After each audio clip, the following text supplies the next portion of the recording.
போற்றி. ஏகம்பத்துரையந்தாய் போற்றி. பாகம் பெண்ணுரு ஆனாய் போற்றி. காவாய் கனகத்திரளே போற்றி. கைலை மலையானே போற்றி போற்றி. அரேசனே என்பற்கடியனேனுடைய அப்பனே ஆவியோடு ஆக்கை புரை புரை கணிய புகுந்து நின்றுருக்கி பொய்யிருள் கடிந்த மெய்ச்சுடரே திரைபெற மன்னும் அமுதத்தென் கடலே திருப்பெருந்துரை உரை சிவனே உரை உணர்விறந்து நின்று உணர்வதோர் உணர்வே யான் உன்னை உரைக்குமாறு உணர்த்தே. சைவத்தின்மே சமயம் வேறு இல்லை அதில் சிவமாம் தெய்வத்தின் மேல் தெய்வமில்லெனும் நான்மறை செம்பொருள் வாய்மை வைத்த சீதிருத்தேவாரமும் திருவாசகமும் உய்வைத்தரச் செய்த நால்வர் ஒற்றாள் எம் உயிர்த்துணையே. கல்லால் நிழல் மலை வில்லார் அருளிய ஒல்லார் இணை மலர் நல்லார் புனைவரே. திருச்சிற்றம்பலம். எல்லாம் அல்ல இறைவனுடைய திருவருட்கருணையும் குருவருளும் முன்னின்று அருள் செய்ய மணிவாசக பெருந்தகை திருவாய் மலர்ந்தருளிய திருவாசகமாகிய ஞான நூலினுடைய முதல் பகுதியாக இருக்கக்கூடிய சிவபுராணத்தை தொடர்ந்து சிந்திப்பதற்கான வாய்ப்பு கிடைக்க பெற்றிருக்கிறது. அவ்வகையில் குருவருடையும் திருவருடையும் மனமொழி மெய்களாலே வணங்கி அடிநாயனை சென்னை ஆற்றுப்படுத்திய அருகுருநாதருடைய திருவடிகளையும் ஆசிரிய பெருமக்களுடைய திருவடிகளையும் இந்த இனிய நேரத்தில் மனமொழி மெய்களாலே வணங்கி மகிழ்ந்து இணையத்தின் வாயிலாக சிவபுராணத்தை சிந்திப்பதற்காக இணைந்திருக்கிற அடியார் பெருமக்களுடைய திருவடிகளுக்கு பணிவான வணக்கங்களை உரித்தாக்கி கொண்டு இன்றைய சிந்தனையை சிந்திக்க முற்படுகின்றோம். நாம் கடந்த வகுப்பில் நம்முடைய மணிவாசக பெருமானுடைய திருவாக்கில் அதாவது கலந்த அன்பாகி கசிந்து உள்ளுருகும் நலந்தான் இல்லாத சிறியேற்கு நல்கி என்கின்ற வரி வரை நாம் பார்த்திருக்கின்றோம். அதனுடைய தொடர்ச்சியை நாம் இன்று சிந்திக்க இருக்கின்றோம். அந்த வகையில் நலந்தான் இல்லாத சிறியேற்கு நல்கி, எது நலம் அப்படின்னு கேட்டால் நெஞ்சம் கசிந்து உருகுதல் நலம் என்பதை நாம் பார்த்தோம். எனவே நலந்தான் இல்லாத சிறியேற்கு என்று சொல்லும் பொழுது இங்கே ஒரு குறிப்பை நாம் நினைவில் கொள்ள வேண்டும். உள்ளம் உருகுவது நலம். அப்படி உள்ளம் உருகுகின்றவருக்கு இறைவன் அருள் செய்தல் என்பது அருள் சக்தியின் வழியாக, அதாவது வகரம் என்று சொல்லக்கூடிய அருள் சக்தியின் வழியாக அந்த உயிருக்கு மறைத்தல் இல்லாது எல்லாம் அருளலாகவே நடைபெறுவதை அவர்கள் உணர முடியும் என்பது கருத்து. அதுவே இப்போ இங்கே நலம் என்பது இல்லாதிருக்கிற எனக்கு அருளினான் என்று சொல்லும் பொழுது நலம் இல்லாதவர்க்கு அருளுதல். எத்தகைய நலம் இல்லாதவர்க்கு அருளுதல் அப்படின்னு கேட்டால் கசிந்து உள் உருகும் நலம் இல்லாதவருக்கு இறைவன் தன்னுடைய மறைப்பு சக்தியின் வழியாகத்தான் அந்த உயிருக்கு அருள் செய்கிறான் என்பது கருத்து. எனவே இந்த பாடல் வரிகளை நாம் நன்கு விளங்கி கொள்ள வேண்டும். நலம் இல்லாதவர்க்கு நகரத்தின் வழியாக அருள்பாலிக்கிறான், நலம் உடையவர்க்கு வகரத்தின் வழியாக நின்று அருள் பாலிக்கிறான் என்பது கருத்து. எனவே அந்த வகையில் இந்த வரியை நாம் பொருள் செய்கின்ற பொழுது நலம் இல்லாதவர் என்பவர் யாராக இருப்பினும் அவர்களுக்கு இறைவனுடைய சக்தியானது மறைப்பு சக்தியாக நின்று அந்த உயிருக்கு உரிய வினை போகத்தை ஊட்டுகிறது. அதுவே நலம் உடையவராக இருப்பாராயின் அவர்களுக்கு இறைவன் வகரத்தின் வழியாக, அதாவது அருள் சக்தியின் வழியாக நின்று அவர்களுக்கு அந்த வினை அனுபவத்தை ஊட்டுகிறான் என்பது நாம் இந்த இடத்துல விளங்கி கொள்ள வேண்டும். எனவே அதில் இன்னொரு குறிப்பு என்னென்னா நலந்தான் இல்லாத சிறியேற்கு என்று இருக்கிறது. மணிவாசகர் அவர் தன் நிலையில் சொல்லும்போது என்ன சொல்லுகிறார்? சிறியேற்கும் நல்கி. அங்கே ஒரு உண்மை நீங்கள் விரித்து கொள்வீர்களானால் நலந்தான் இல்லாத சிறியேற்கும் நல்கி, ஒன்றும் இல்லாதிருக்கிற எனக்கும் இறைவன் அருள் செய்தான் என்கின்ற கருத்தை இந்த இடத்துல நம்ம நினைவில் கொள்ள முடியும். எனவே இந்த வரியினுடைய விரிவு நாம் கடந்த வகுப்பிலே நாம் விரிவாக பார்த்துட்டோம். எனவே நாம் இப்பொழுது சிந்திக்க வேண்டிய என்னன்னு கேட்டால் அருள் சக்தி வழியாக அருள் செய்வது, மறைப்பு சக்தி வழியாக அருள் செய்வது. யாருக்கு மறைப்பு சக்தி வழியாக அருள் செய்கிறான்? நலம் இல்லாதவர்க்கு மறைப்பு சக்தியின் வழியாக அருள் செய்கிறான். நலம் உடையவர்க்கு அருள் சக்தியானது மறைப்பில்லாது அருளலாகவே நின்று அவர்களுக்கு அருள்வாளிக்கிறது என்பதை இந்த வரிகள் நமக்கு உணர்த்துகின்றன என்பதை நாம் நினைவில் கொள்ளலாம். அடுத்து, நிலந்தன்மேல் வந்தருளி நீள்கழல்கள் காட்டி ஞாயிற் கடையாய் கிடந்த அடியேற்கு தாயிற் சிறந்த தயாவான தத்துவனி.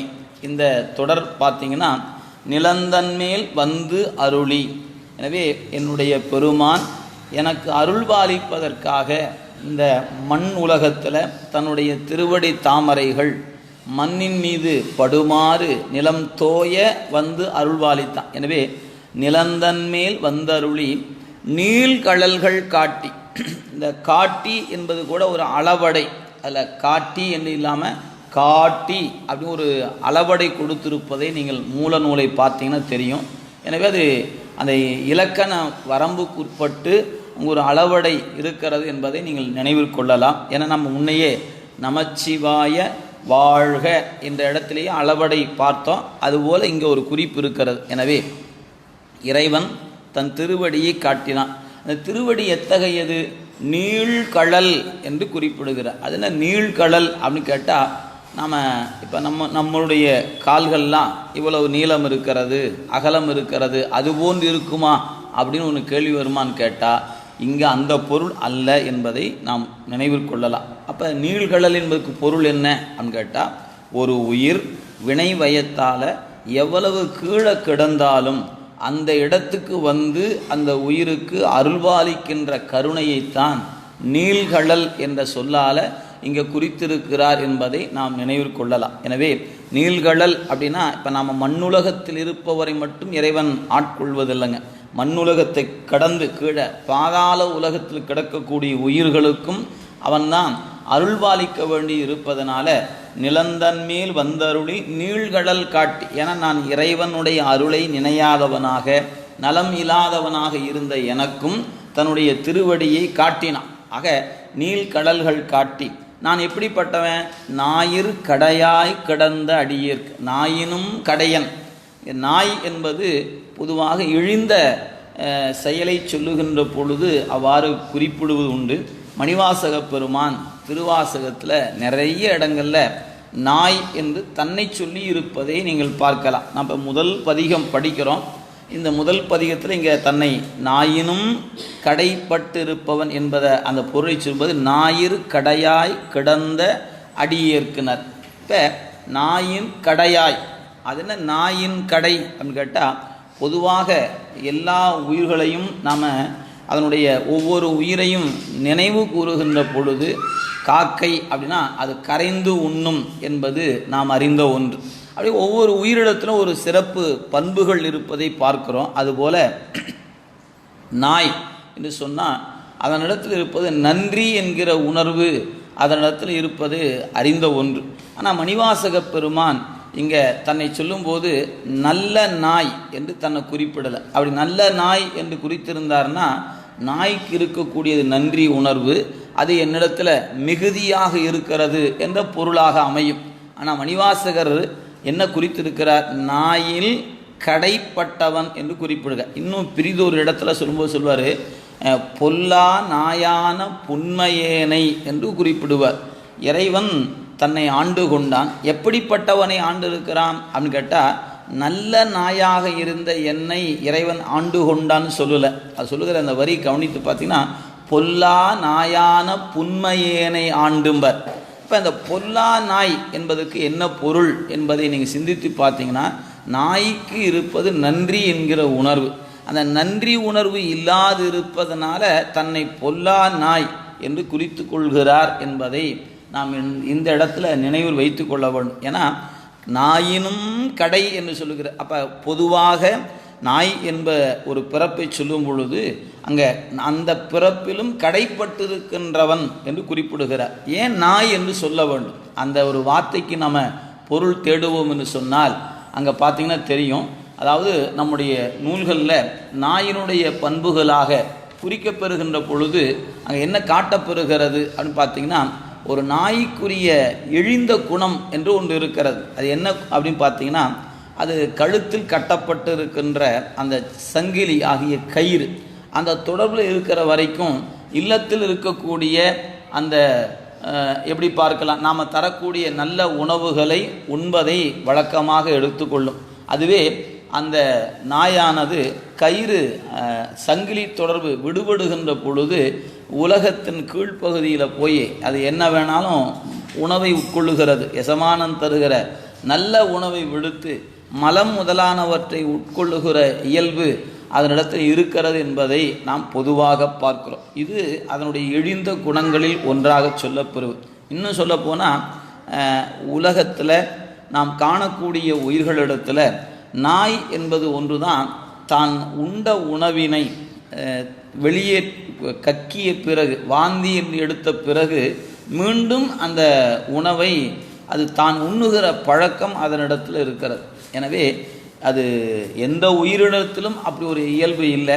ஆனால் நாயிடத்தில் இருப்பதனால தன்னை அப்படி ஒரு இழிந்த ஒன்றாக தன்னை வைத்து கொண்டார். எனவே கட்டுண்ட காலத்தில் வீட்டுக்குள் இருப்பதும் கட்டு நீங்கிய காலத்து மலம் முதலானவற்றை உண்ணுகிற வழக்கமுடையதாக அந்த நாய் இருப்பதாலும் அது வாந்தி எடுத்துக்கொண்ட அந்த உணவை மீண்டும் உண்ணுகிற இயல்பு அதனிடத்தில் இருப்பதாலும் தன்னை சொல்லும் பொழுது நாயினும் கடைப்பட்டவன் என்று குறிப்பிடுகிறார். எனவே நீங்கள் நாய் என்று சொன்னால் ஏதோ நன்றி உணர்வில் இருக்கக்கூடிய நாயாக தன்னை சொல்லி கொண்டார் என்று கருதுவதற்கு இடமில்லை. தன்னை சொல்லும் பொழுதே பொல்லா நாய் என்று பிரிதோர் இடத்துல குறித்திருக்கிறார். இங்கே நாயினும் கடைப்பட்டு கிடக்கின்ற என்னை, அப்படி கடைப்பட்டு இருக்கின்ற எனக்கு. எனவே இந்த பெருமான் எனக்கு அருள் செய்தது என்ன அருள் செய்திருக்கிறான் அப்படின்னு கேட்டால், தாயில் சிறந்த தயாவான தத்துவன். அப்போ நாயின் கடைப்பட்ட எனக்கு அவன் என்ன கருணை செய்திருக்கிறான் அப்படின்னு கேட்டால், தாயில் சிறந்த கருணை செய்திருக்கிறான். அது என்ன, நாயினும் கடைப்பட்டு இருக்கின்ற எனக்கு தாயினும் சிறந்த அன்பை செய்திருக்கிறான் என்று எதனால் சொல்லுகிறார் அப்படின்னு கேட்டால், நிலந்தன் மேல் வந்து நீல் கடல் காட்டினார் அல்லவா, திருவடி தாமரைகளை நான் காணும் வண்ணமாக எனக்கு காட்டியதனால அந்த கருணை, திருவடியை காட்டிய கருணையைத்தான் தாயில் சிறந்த தயா என்று குறிப்பிடுகிறார். அப்போ தயா என்பது தயை, கருணை என்று அதுக்கு பெயர். அப்போ எத்தகைய கருணை? தாய் தான் உலக உயிர்களில், அது விலங்காக இருந்தாலும் கூட நீங்கள் எளிமையாக நீங்கள் பார்த்துருக்கக்கூடும். சில காட்சிகள் நீங்கள் பார்க்கலாம். இப்போ ஒரு பருந்து என்று சொல்லக்கூடிய அந்த பறவை கோழியினுடைய குஞ்சுகளை கவர்வதற்காக வானத்திலிருந்து வேகமாக அந்த கோழி குஞ்சுகளை நோக்கி வரும். அந்த பருந்தினுடைய ஆற்றல் தாய் கோழியையே பறித்து கொண்டு கவ்விக்கொண்டு செல்லக்கூடிய ஆற்றலுடையது அந்த பருந்து. ஆனால் அந்த தாய் கோழி என்ன செய்யும் அப்படின்னு பார்த்தீங்கன்னா, அந்த பருந்தினுடைய வருகையை பார்த்த மாத்திரத்தில் தன்னுடைய குஞ்சுகளை பாதுகாத்து கொண்டு அந்த பருந்தினிடத்தில் சண்டையிடுவதை நீங்கள் பார்க்க முடியும். சண்டையிடுவது மட்டுமல்ல, அந்த பருந்தை அந்த இடத்திலிருந்து அப்புறப்படுத்துகிற வேலையை அந்த தாய் கோழி செய்யும் என்பதை நீங்கள் அந்த இடத்துல பார்க்கலாம். அப்போ தன்னை எதிர்த்து நிற்கக்கூடிய அந்த கழுகு என்கின்ற பறவை தன்னை விட வலிமையானது என்று அறிந்தாலும் கூட தன் குஞ்சுகளை காக்கும் பொருட்டாக அந்த தாய் கோழியானது அந்த பருந்திடத்தில் சண்டையிடுவதை நாம் பார்க்கிறோம். அப்போ அதுதான் தாயினுடைய உள்ளம் என்று சொல்லப்பெறுகிறது. எனவே அந்த ஒரு இடம் நீங்கள் பார்க்கலாம். இன்னும் நிறைய சொல்லலாம். தாய் பால் நினைந்தூட்டும் தாய் என்று பிரிதொரு இடத்துல மணிவாசக பெருமான் தாயினுடைய அன்பை சொல்லும் பொழுது, நினைந்து ஊட்டுகின்ற தாய். குழந்தை உறங்குகிறது என்று சொன்னால், காலையில் படுத்த குழந்தை இன்னும் சாப்பிடாமல் தூங்குதே என்று அந்த நேரம் கடந்த மாத்திரத்தில் குழந்தை உறங்கினால் கூட அந்த உறக்கத்தில் இருக்கிற குழந்தையை விழிப்புக்கு உள்ளாக்கி அதற்கு விளையாட்டு காட்டி அதற்கு உணவை ஊட்டுவது தாயினுடைய அன்பை நாம் பார்க்கிறோம். எனவே அது உறங்குகிறது, இப்பொழுது உணவு வேண்டாம், அது தூங்கட்டும் அப்படின்னு நினைக்க மாட்டாங்க. பசியோடு உறங்குகிறது என்பதனால எழுப்பி அந்த குழந்தைக்கு உணவு ஊட்டுவதை நாம் பார்க்கிறோம். இப்படி தாயின் அன்பு என்பது நினைந்து ஊட்டுதல் என்று நம்முடைய மணிவாசக பெருமான் பின்ன பிடித்த 10 என்ற பதிகத்தில் குறித்திருப்பதை பார்க்கிறோம். இப்படி பலவாறு தாயினுடைய அன்பு பேசப்பெறுகிறது. ஆனால் இறைவன் யார் அப்படின்னு கேட்டால், அந்த தாயினும் சிறந்தவன் என்று குறிப்பிடுகிறார். பொதுவாக நம்ம இந்த 2 வரியை நீங்கள் பார்க்கணும். நாயில் கடையாய் கிடந்த அடியேற்கு தாயில் சிறந்த தயாவான தத்துவன். இப்போ தாயினும் சிறந்த தயாவான தத்துவன் என்பது எதனால் பெறப்பட்டது? இந்த தாயில் சிறந்த தயாவான தத்துவன் என்பது எப்படி நமக்கு புலப்படுகிறது அப்படின்னு கேட்டால் மணிவாசகர் சொல்லுகிறார், அவன் திருவடி தாமரைகளை எனக்கு காட்டிய காரணத்தினால் அவன் தாயினும் சிறந்த தயாவானவன் என்று குறிப்பிடுகிறார். அப்படி இந்த ரெண்டையும் சொல்லுகிறத பார்க்கிறோம். இதில் இன்னொரு ஆழமான பொருள் என்னன்னு பார்த்தீங்கன்னா, பொதுவாக உலகத்தில் ஒரு உயர்ந்த உறவாக எல்லாராலும் துறவிகள் கூட போற்றப்படுகிற ஒரு உறவுன்னு சொன்னால் தாய் என்கிற உறவு அப்படின்னு சொல்லப்படுகிறது. அந்த உலகத்தில் எல்லோரும் கடவுள் மறுப்பாளன் கூட தாயிடத்தில் அன்பாக இருப்பதை நாம் பார்க்கிறோம். அப்படி உலக உறவுகளை உயர்ந்த இடத்தை பெற்றிருப்பவள் தாய். அதே சமயத்தில் இழிந்த நிலைக்கு சொல்லும் பொழுது நாய் என்று சொல்கிறோம். இங்கே மணிவாசகர் என்ன காட்டுகிறார் பார்த்தீங்கன்னா, உயர்ந்த உறவாகிய தாயை விட மேலாக இருப்பவன் நீ என்று இறைவனை காட்டி இழிந்தது நாய். நான் யாரு? நாயினும் கீழே. இப்போ நாயின் கூட தன்னை சொல்லிக்கொள்ளலைங்க. இங்கே அந்த இடத்த நீங்கள் பார்க்கணும். இறைவனை தாய் என்று சொல்லலை, தாயில் சிறந்த தயாவான தத்துவன் என்று குறிப்பிடுகிறார். தன்னை நாய் என்று சொல்லல, நாயினும் கடைப்பட்டன் அப்படின்னு சொல்லுகிறார். அப்ப நாயினும் கடைப்பட்டவன் என்று அவர் சொல்லுகிற சொல்லுக்கு பொருள் என்ன? நாயினுடைய இயல்பை விட கீழே கிடப்பவன். நீ யாரு? தாயை விட மேலானவன். எனவே எல்லா பொருள் எல்லா உறவு விட உயர்ந்த உறவாகிய அந்த தாய், அந்த தாயினும் மேலானம். இதைத்தான் பின்ன என்ன சொல்லுகிறாரு? யாவர்க்கும் மேலாம் அளவிலா சீருடையாய் யாவர்க்கும் கீழாம் அடியேனை, நீ எல்லாவற்றுக்கும் மேலாம் யாவர்க்கும் மேலாம் அளவிலா சீருடையாய். நான் யாரு? யாவர்க்கும் கீழாம் அடியேன், எல்லாவற்றிலும் கடைப்பட்டு கீழே கிடப்பவன் நான். எனவே எல்லாவற்றுக்கும் மேலாக இருப்பவன் நீ, எல்லாவற்றுக்கும் கீழாக இருப்பவன் நான். அப்படிப்பட்ட என்னை நீ என்ன செய்திருக்கிறாய்? என்னை தூக்கி என்னுடைய அழுக்குகளை கழுவி என்னை தூய்மைப்படுத்தி உன்னுடைய கருணையை எனக்கு கொடுத்து என்னையும் உன்போல் ஆக்கியிருக்கிறாய். தானாக்கி தன்போல ஆக்கி உனக்கு நிகராக என்னை அரவணைத்து அணைத்து உன் அருகில் அல்லவா என்னை வைத்திருக்கிறாய் என்று எண்ணுகிற அந்த உணர்வு இந்த வரிகளில் காணப்படுவதை பார்க்க. எனவே தாயினும் சிறந்த தயாவான தத்துவன் என்பது எதனால் பெறப்பட்டதுன்னு கேட்டால், கடைப்பட்டிருக்கிற எனக்கு உன் நீள்கடல் காட்டிய காரணத்தினால்தான் நீ தயாவாகிய தத்துவன் என்று அவர் போற்றுவதை நாம் பார்க்க. எனவே திருவடி காட்டிய காரணத்தினால் அவன் தாயினும் சிறந்த தயாவாகிய தத்துவன் என்பது இங்கே பெறப்படுவதை பார்க்கிறோம். எனவே இந்த ரெண்டு வரிகளும் உன்னை தொடரும். இந்த தொடரை நீங்கள் பார்க்க. எனவே நிலந்தன் மேல் வந்தருளி நீள்கடல்கள் காட்டி, திருப்பெருந்துறை என்ற திருத்தலத்தில் தன் திருவடி தாமரைகளை காட்டி நாயினும் கடையாக கிடந்த என்னை தாயிற் சிறந்த கருணை காரணமாக என்னை ஆண்டு கொண்டான் என்று இந்த வரிகள் நமக்கு உணர்த்துகின்றன. அடுத்த தொடர் சொல்லார், தாயிற் சிறந்த தயாவான தத்துவனே மாசற்ற சோதி மலர்ந்த மலர்ச்சுடரே. இது கொஞ்சம் நுட்பமான வரிங்க. மாசற்ற சோதி. இப்போ சோதி என்று சொன்னால் நம்ம எல்லோரும் அறிந்த ஒன்று. நம்ம பொதுவாக பார்த்தா நம்ம வீடுகளில் கூட அந்த விளக்கு இருக்கிறது, அதில் எண்ணெய் விட்டு திரி விட்டு அதுக்கப்புறம் ஒரு தீபம் அதை ஏற்றி வைக்கிறோம். அந்த தீபத்தில் ஒரு புகை இருப்பதை நாம் பார்க்க முடியும். நாம் என்னென்ன உலகத்தில் நாம் காணுகிற எல்லா நெருப்புகளிலும், அது தொழிற்சாலையாக இருக்கலாம், வீட்டில் இருக்கக்கூடிய அடுப்பங்கலையாக இருக்கக்கூடிய அந்த சமையல் செய்யக்கூடிய இடமாக இருக்கலாம், நெருப்புன்னு இருந்தால் அந்த இடத்துல புகையும் அந்த கரும்புகை என்பது இருக்கத்தான் செய்யும். எனவே நாம் பார்க்கக்கூடிய சுடர்களில் அழுக்கும் இருக்கிறது என்பது தெரிந்த ஒன்று. அது சுடர் தான், ஆனால் அதில் ஒரு கருமையாகிய ஒரு புகை.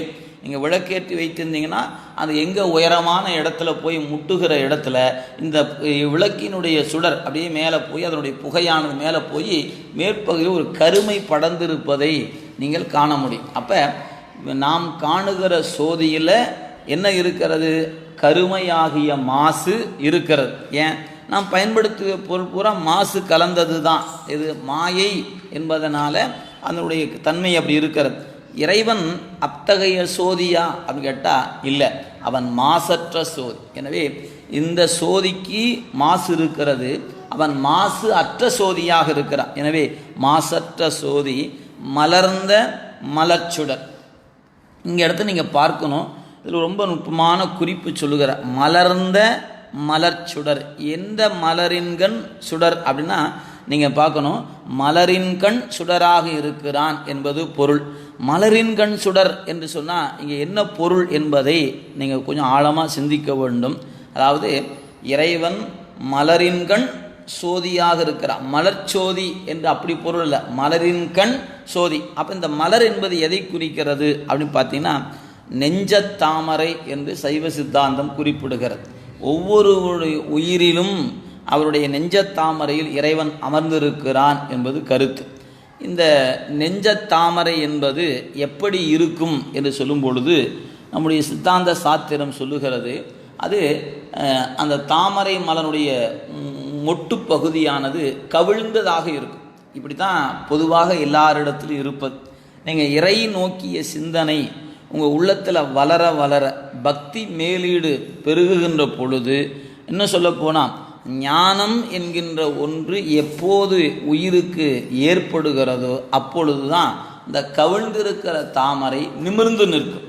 இந்த கவிழ்ந்து நிற்கக்கூடிய தாமரையை முதல் நிமிர்த்த வேண்டும். நிமிர்ந்த பிறகு இந்த தாமரை மலர்தல் வேண்டும். நிமிர்த்தி அதை மலர்த்தி அப்படி மலர்கின்ற பொழுது அதன் கண் சோதியாக நிற்பவன் இறைவன். அப்ப நெஞ்சத்தாமரையின் கண் சோதியாக இருக்கிறான் என்பது பொருள். மலர்ந்த மலர்ச்சுடரே. ஆக மலர் என்பது நெஞ்சத்தாமரை குறித்தது. அந்த தாமரை மலர் விரிந்த இடத்துல சோதியாக நிற்கிறான் என்பது கருத்து. இதை நீங்கள் எளிமையாக இந்த பாட்டுக்கு பொருள் சொன்னால் இந்த அளவு சொல்லி முடித்து கடந்து போகலாம். ஆனால் இதனுடைய விரிவு என்பது ரொம்ப ஆழமானதுங்க. ஏன்னா சைவ சித்தாந்தம் இறைவனை நம் நெஞ்சத்தில் வைத்து வழிபாடு செய்கின்ற இடம் எங்கே சொல்லுகிறது அப்படின்னு கேட்டிங்கன்னா 9ஆம் நூற்பாவில் தான் அதற்குரிய இடம் வருகிறது. இறைவனை நெஞ்சத்தில் வைத்து பூசிக்கக்கூடிய முறை என்பது அங்கே தாங்க இருக்கிறது. நீங்கள் தத்துவ ஞானத்தை சைவ சித்தாந்தத்தில் 36 தத்துவங்கள் என்ன என்பதை அறிந்திருந்தால் தான் இந்த இடத்துல உங்களுக்கு இது விளங்கி கொள்ள முடியும். சைவ சித்தாந்தத்தின் 36 தத்துவங்களை நீங்கள் அறிந்து கொள்ளாத பொழுது இந்த இடம் நிச்சயமாக புலப்படாது. இதுவே யோக நெறியில் நிற்பவங்க என்ன பண்ணுவாங்கன்னு கேட்டிங்கன்னா, அந்த ஆசன பயிற்சி வழியாக மூச்சினை காற்றினை கணக்கறிந்து அந்த மூச்சை நிறுத்தி பழகி அந்த நெஞ்சத்தாமரையை நிமிர்த்துவார்கள் என்பது யோக நூல் சொல்லுகிறது. ஆனால் நீங்கள் ஒன்றை நினைவில் வைத்து கொள்ளலாம், யோகத்தால் மட்டும்தான் இந்த நெஞ்சத்தாமரையை மலர்த்த முடியும் என்பதல்ல, பக்தியினாலே அது மலரும். அதுக்கு ரொம்ப நம்ம மணிவாசக பெருமை ரொம்ப எளிமையாக இன்னொரு பகுதியில் சொன்னார், கரமலர் மொட்டித்து இருதயம் மலர என்று ஒரு வரி கொடுத்துருக்கிறார். எப்படி இந்த 2 கைகளும் ஒன்று சேர வேண்டும். அப்படி இது இப்படி சேரும் பொழுது தாமரை மலருடைய மொட்டு போன்று இருக்கும். இந்த 2 கைகளும் சேர்ந்தால் இதயம் என்கிற தாமரை மலரும் என்கிறார். எனவே கரந்த நம்முடைய நெஞ்சத்தாமரை எப்பொழுது மலரும் அப்படின்னு கேட்டால், நீங்கள் கை குவிந்தால் நெஞ்சத்தாமரை மலரும் என்று குறிப்பிடுகிறார். அப்போ இந்த கை எப்பொழுது குவியும்? தனக்கு நிகரானவர், தன்னை விட மேலானவர் என்கின்ற அந்த இறைவனை நீங்கள் உணர்ந்து கரம் குவிதலும் சிரம் குவிதலும் நடக்குமானால் நெஞ்சத்தாமரை விரியும் என்பது மணிவாசகரை பிரிதொரு இடத்துல குறித்திருப்பதை நீங்கள் நினைவில் கொள்ளலாம். இங்கே சித்தாந்த தத்துவ அடிப்படையில் நெஞ்சத்தாமரை எப்படி மலரும் அப்படின்னு கேட்டால், குரு உபதேசம் பெற்று சிவபூசை செய்கின்ற பொழுதே அகப்பூசை என்கிற ஒரு வழிபாட்டு நெறி இருக்கிறது. அது நீங்கள் சைவ சித்தாந்தத்தை ஆழமாக பயின்ற பொழுது செய்ய வேண்டிய ஒன்று. அதில் 36 தத்துவத்தை அந்த தாமரை மலராக பாவனை அருட்பாவனையாக அவன் அருளாலே பாவித்தல் என்ற வகையில் தத்துவங்களை கடந்து நிற்கக்கூடியவனை அந்த அந்த உண்மையை உணர்ந்து அதை பூசிக்க வேண்டும். நீங்கள் நம்முடைய நாவி என்று சொல்லி தொப்புலிருந்து நெஞ்சு வரைக்கும் தாமரையினுடைய தண்டு, அந்த தண்டு பகுதியாக 24 தத்துவங்கள், ஆன்ம தத்துவம் 24 என்று சொல்லப்பெறுகின்ற 24ம் தண்டாக வைத்து கொண்டு வித்தியா தத்துவங்கள், அதில் சொல்லக்கூடிய காலம், நியதி, கலை, வித்தை, அராகம், புருடன், மாயை, இப்போ 7 தான் வரும். ஆனால் இப்போ தாமரை இதழ் எத்தனை? 8 இதழ் தாமரையாக இருப்பது. அப்போ இன்னொரு இதழ் எது அப்படின்னு கேட்டால், மேலே இருக்கக்கூடிய சுத்த தத்துவத்தில், அதாவது நாதம், விந்து, சதாசிவம், மகேஸ்வரம், சுத்த வித்தைன்னு வரும். அந்த கடைசியாக சொல்லக்கூடிய 5வது தத்துவமாய் சுத்த வித்தை என்பதை இங்கே 7ஓடு 8வது இதழாக வைத்துக் கொள்ள வேண்டும். எனவே ஆன்ம தத்துவம் 24 தண்டாக, வித்தியா தத்துவத்தோடு மேலே சிவதத்துவத்திற்குரிய சுத்த வித்தையை சேர்த்து 8 தத்துவங்கள் தாமரையினுடைய இதழ் என்ற வகையில் வைத்துக்கொண்டு, அந்த இதழுக்கு அடுத்து கேசரம் என்கிற ஒரு பகுதி இருக்கும். நடுவில் இருப்பது பொகுட்டு என்பது விதை போன்ற ஒரு அமைப்பு நடுவில் இருக்கும். அந்த விதை போன்ற இதுக்கும் அந்த இதழுக்கும் இடையில மகரந்த துகள் சூழ்ந்திருக்கக்கூடிய பகுதி இருக்கும். அதுக்கு கேசரம் என்று பெயர். அது இதற்கு மேலே இருக்கிற 2 தத்துவம் எது? இப்போ சுத்த வித்தைக்கு மேலே இருப்பது மகேஸ்வரம், அதுக்கு மேலே இருப்பது சதாசிவம். எனவே மகேஸ்வரமும் சதாசிவமும் இந்த 2 தத்துவத்தையும் கேசரமாகிய மகரந்த துகள்களாக அந்த தத்துவத்தை பாவித்து, அதற்கு மத்தியில் இருக்கக்கூடிய அந்த பொகுட்டு என்பதை சக்தி தத்துவமாகவும், அந்த விதையாக இருப்பதை சிவ தத்துவமாகவும் வைத்து, இப்போ இந்த 36 தத்துவம் இப்படி ஒன்று மேலே ஒன்று நெஞ்ச தாமரையில் அது விரிந்து நிற்க, அந்த பொகுட்டில் இறைவனுடைய அருட்திருமேனியை வைத்து பூசை செய்து, அபிடேகம் செய்து, அர்ச்சனை செய்து, அதன் பிறகு நாபித்தாமத்தில், அதாவது நம்முடைய தொப்புள் என்ற இடத்துல வேள்வி வளர்த்து, புருவ மத்தியில் தியானித்தல் வேண்டும் என்று 9ஆம் நூற்பாவில் இவையெல்லாம் சொல்லப்படுகிறதுங்க. எனவே இந்த பூசைக்கு அந்தர்யாக பூசை என்று பெயர். இன்னொன்று, இதுக்கு யோக நெறியில் என்ன சொல்லுவாங்கன்னு கேட்டிங்கன்னா, தகர வித்தை என்று யோகத்தில் பேசுகிறவர்கள் இதை தகர வித்தை என்றும் தகர உபாசனை என்றும் குறிப்பிடுவார்கள். திருமூலர் இதை பற்றி குறிப்பு கொடுத்திருக்கிறார். நம்முடைய 9ஆம் நூற்பால் சிவஞான போதம் 9ஆம் நூற்பாவும் அதனோடு கருத்தை தன்னகத்தை கொண்டிருக்க சிவஞான சித்தியாரிலும் இந்த கருத்தை நீங்கள் பார்க்கலாம். எனவே அந்த வகையில் இங்கே நாம் பார்க்கக்கூடிய இந்த தொடர் 9ஆம் நூற்பா சொல்லுகின்ற இதய தாமரையில் வைத்து இறைவனை பூசிப்பதை சொல்லுகிறது.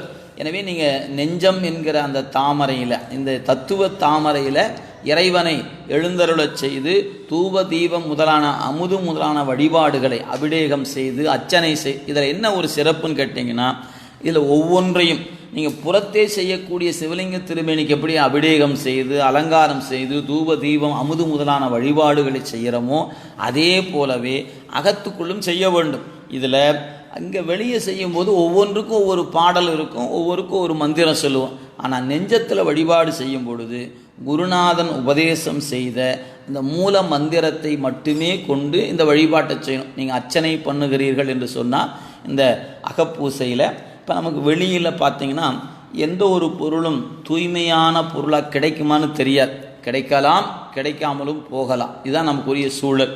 இப்போ ஒரு உதாரணத்துக்கு வில்வ மலர் இருக்கிறது. வில்வம் என்கிற அந்த இலை எடுத்துக்கொள்கிறோம்.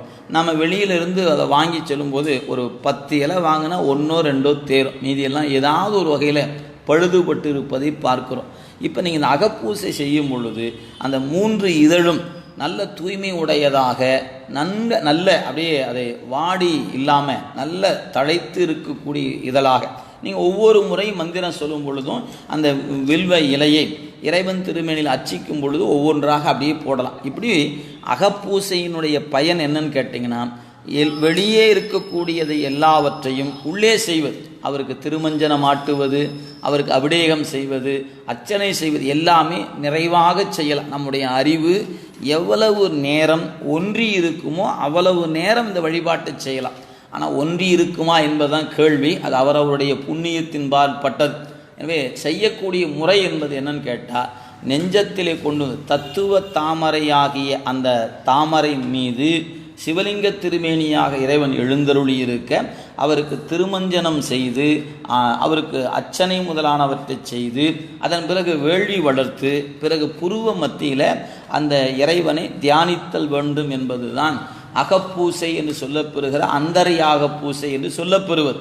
இந்த குறிப்பை ஒரே வரியில் காட்டியிருக்கிறார் நம்முடைய மணிவாசக பெருமான். எனவே மாசற்ற சோதி மலர்ந்த மலர்ச்சுடரே, இங்கே மலர்ந்த மலர்ச்சுடர் என்பது நெஞ்ச தாமரையில் தத்துவ தாமரையின்கண் மலர்கின்ற சுடராக இருக்கிறான் என்பதனால மலர்ந்த மலர்ச்சுடரே என்று குறிப்பிடுகிறார். எனவே இது ஞானம் பெறுகிற ஒவ்வொருவருக்கும் நெஞ்சம் விரிந்திருக்கும், அந்த தாமரை தானே மலர்ந்திருக்கும். நீங்கள் யோக பயிற்சியில் தான் மலர்த்த வேண்டும் என்ற அவசியம் இல்லை. யோக பயிற்சியாலும் மலர்த்தி கொள்ளலாம், யோகத்தால் மட்டும்தான் மலர்த்த முடியும் என்று கருத வேண்டியதில்லை. ஞானம் பெறுகிற ஒவ்வொருவருக்கும் இறைவனை நோக்கிய சிந்தனையில் இறைவன் அருள் வயப்படுகிறவர்களுக்கு இந்த நெஞ்சத்தாமரை விரியும் என்பது தான் நம்முடைய ஞான சாத்திரம் எடுத்து காட்டுகிற அடிப்படையான ஒன்று. எனவே மாசற்ற சோதி மலர்ந்த மலர்ச்சுடரே தேசனே தேனார் அமுதே சிவபுரணே. இந்த தேசனே நமக்கு முன்னையே இந்த சொல் வந்திருக்கிறது. நாம் முன்பு சொன்னது போல இறை உணர்வில் நிற்கக்கூடிய அருளாளர்கள் தன்னை இழந்து நிற்பாங்க. அந்த தன்னை இழந்து நிற்கும் பொழுது அவர்களுக்கு திருவருள் அவங்க அறிவுக்குள்ளே உணர்த்துவது அப்படியே வந்து கொட்டி கொண்டு இருக்கும். இதில் வந்ததே வந்திருக்கிறதா திரும்ப வந்திருக்கிறதா என்பதெல்லாம் ஆராய்ச்சிக்கு உரியது அல்லங்க. ஏன்னா நீங்கள் ஒரு சாதாரண ஒரு புலவர் ஒருவர் ஒரு பாடலை இயற்றுகிறார் என்று சொன்னால், அவர் காலையில் தன்னுடைய வழிபாடை முடித்துவிட்டு பாடல் எழுத அமர்கிறார். சில கருத்துக்களை உள்ளத்தில் வரும், சில வரிகள் வந்து விழும். அதுக்கப்புறம் அதுக்கு அடுத்த இடையூறுகள், அடுத்த பிறகு மாலையில் உட்காருவார். அவர் திருப்பி இரவு கொஞ்சம் சிந்திப்பார், உறக்கம் வந்து தூங்கி அடுத்த நாள். அப்போ எழுதுகின்ற வரிகளில் ஒரு வரி திரும்ப வந்துச்சுன்னா அதை அடிச்சுட்டு இதுக்கு வேறு வார்த்தை போடணும், வேறு சொல் வரணும். இப்படி சிந்தித்து பார்த்து எழுதுவது ஒரு வகை. ஆனால் இறை அருள் வயப்பட்டவர்கள் இதுபோல சிந்தித்து பார்த்து எழுதியவர்கள் அல்ல. இறைவன் முன்பு போய் நின்ற மாத்திரத்தில் மடை திறந்த வெள்ளம் போல அவங்க உள்ளத்தில் இறைவன் உணர்த்த அது பாக்கலாக வெளிப்பட்டன என்பதுதான் அனுபவத்தில் காணக்கூடிய நிலை. எனவே இந்த அருள் என்பது தன்னை இழந்து அருள்வயப்பட்டு நின்று இந்த ஞான நிலையில் பாடுவதனால இதனுள் வந்த சொற்கள் திரும்ப திரும்ப வரும். அதுக்கு தான் பித்து என்று சொல்வது. இறைவன்பால் கொண்டிருக்கிற அந்த அன்பு காரணமாக அவ்வாறு வந்த சொற்களே திரும்ப திரும்ப வரலாம் என்பது நம்முடைய பக்தி இலக்கியத்தில் இருக்கக்கூடிய ஒரு நுட்பம். இதை அருள் வயப்பட்டு இருக்கக்கூடிய நிலையில் தன்னை இழந்து பாடுகின்ற பொழுது இவ்வாறு வருவதை ஆராய்ச்சி நோக்கில் காண்பவர்கள் என்ன அவங்க வேறவாறு கருதுவதுண்டு. இது பக்தியில் நின்று இறை ஞானத்தில் நின்று பாடப்பட்ட பாடல். இதை அந்த இடத்திலிருந்து பார்த்தா தான் அதனுடைய அரும்பொருள் நமக்கு புலப்படும். தற்சமயத்தில் ஒரு இலக்கியம் பயிலுகிறவர்கள், ஆராய்ச்சி நோக்கில் பாடுகிறவர்கள் இந்த பாடலை காணுகிற பொழுது என்ன நினைப்பாங்கன்னா, வந்ததே திரும்ப திரும்ப வந்திருக்கிறது அப்படின் பொழுது அவங்க இதுக்கு ஒரு பெயர் வைக்கிறார்கள். ஆசிரியர் தன்னுடைய உரையில் குறிப்பிட்ட குறிப்புங்க, அதை நான் உங்களிடத்தில் குறிப்பிடுகிறேன். அதாவது ஒரு ஆராய்ச்சியாளர், இலக்கியத்தை ஆராய்ச்சி செய்யக்கூடிய ஒருவர், அவர் பெயரை சொல்லுகிறார் கைலாசபதி அப்படின்னு அவருடைய பெயரை சொல்லுகிறார். அவர் இலங்கையை சார்ந்தவர் என்கிற குறிப்பையும் எங்கள் பேராசிரியர் அந்த உரைப்பகுதியில் குறித்திருக்கிறார். எனவே இலங்கையை சார்ந்திருக்கக்கூடிய கைலாசபதி என்கிற ஒரு இலக்கிய ஆராய்ச்சியாளர் இந்த திருமுறை பாடல்களை எல்லாம் அவர் சொல்லுகிற சொல் என்ன சொல்கிறார், நாடோடி பாடல்கள் என்று ஒரு வார்த்தையை பயன்படுத்துகிறார். அது என்ன நாடோடி பாடல்கள் அப்படின்னு கேட்டால், நாடோடியாக இருப்பவர்கள் இடம்பெயர்ந்து சென்று கொண்டு இருப்பார்கள். அப்படி இடம்பெயர்கின்ற பொழுது அவங்க யாருக்கு தங்களுக்கு உதவி செய்கிறாரோ அவளை பாடலாம் பாடி வாழ்த்துவாங்க. அப்படி பாடுகிறவர்கள் ஒரு சந்தம் என்ற ஒரு வகை வைத்து கொண்டு வந்ததே திரும்ப திரும்ப அவங்க பாடிக்கொண்டிருப்பதெல்லாம் உண்டு. அதுபோல தான் இந்த பாடல்களும் என்று அந்த ஒரு ஆராய்ச்சியாளர் இவ்வாறு பதிவு செய்திருக்கிறார். அவருக்கு அருள்வயப்பட்டு நின்று காணுகிற ஒன்றை நீங்கள் உலகியல் நோக்கில் நின்று காண்பது பொருத்தமுடையது அல்ல என்பது தான் எங்கள் ஆசிரிய பெருமானுடைய கருத்துங்க. எனவே இது தன்னை இழந்து பாடுகிற பாடல். நீங்கள் தன்னையே இழந்த பிறகு என்ன சொல் வருகிறதோ அந்த சொல் அனைத்தும் இறைவன் சொல்லாக இருப்பது.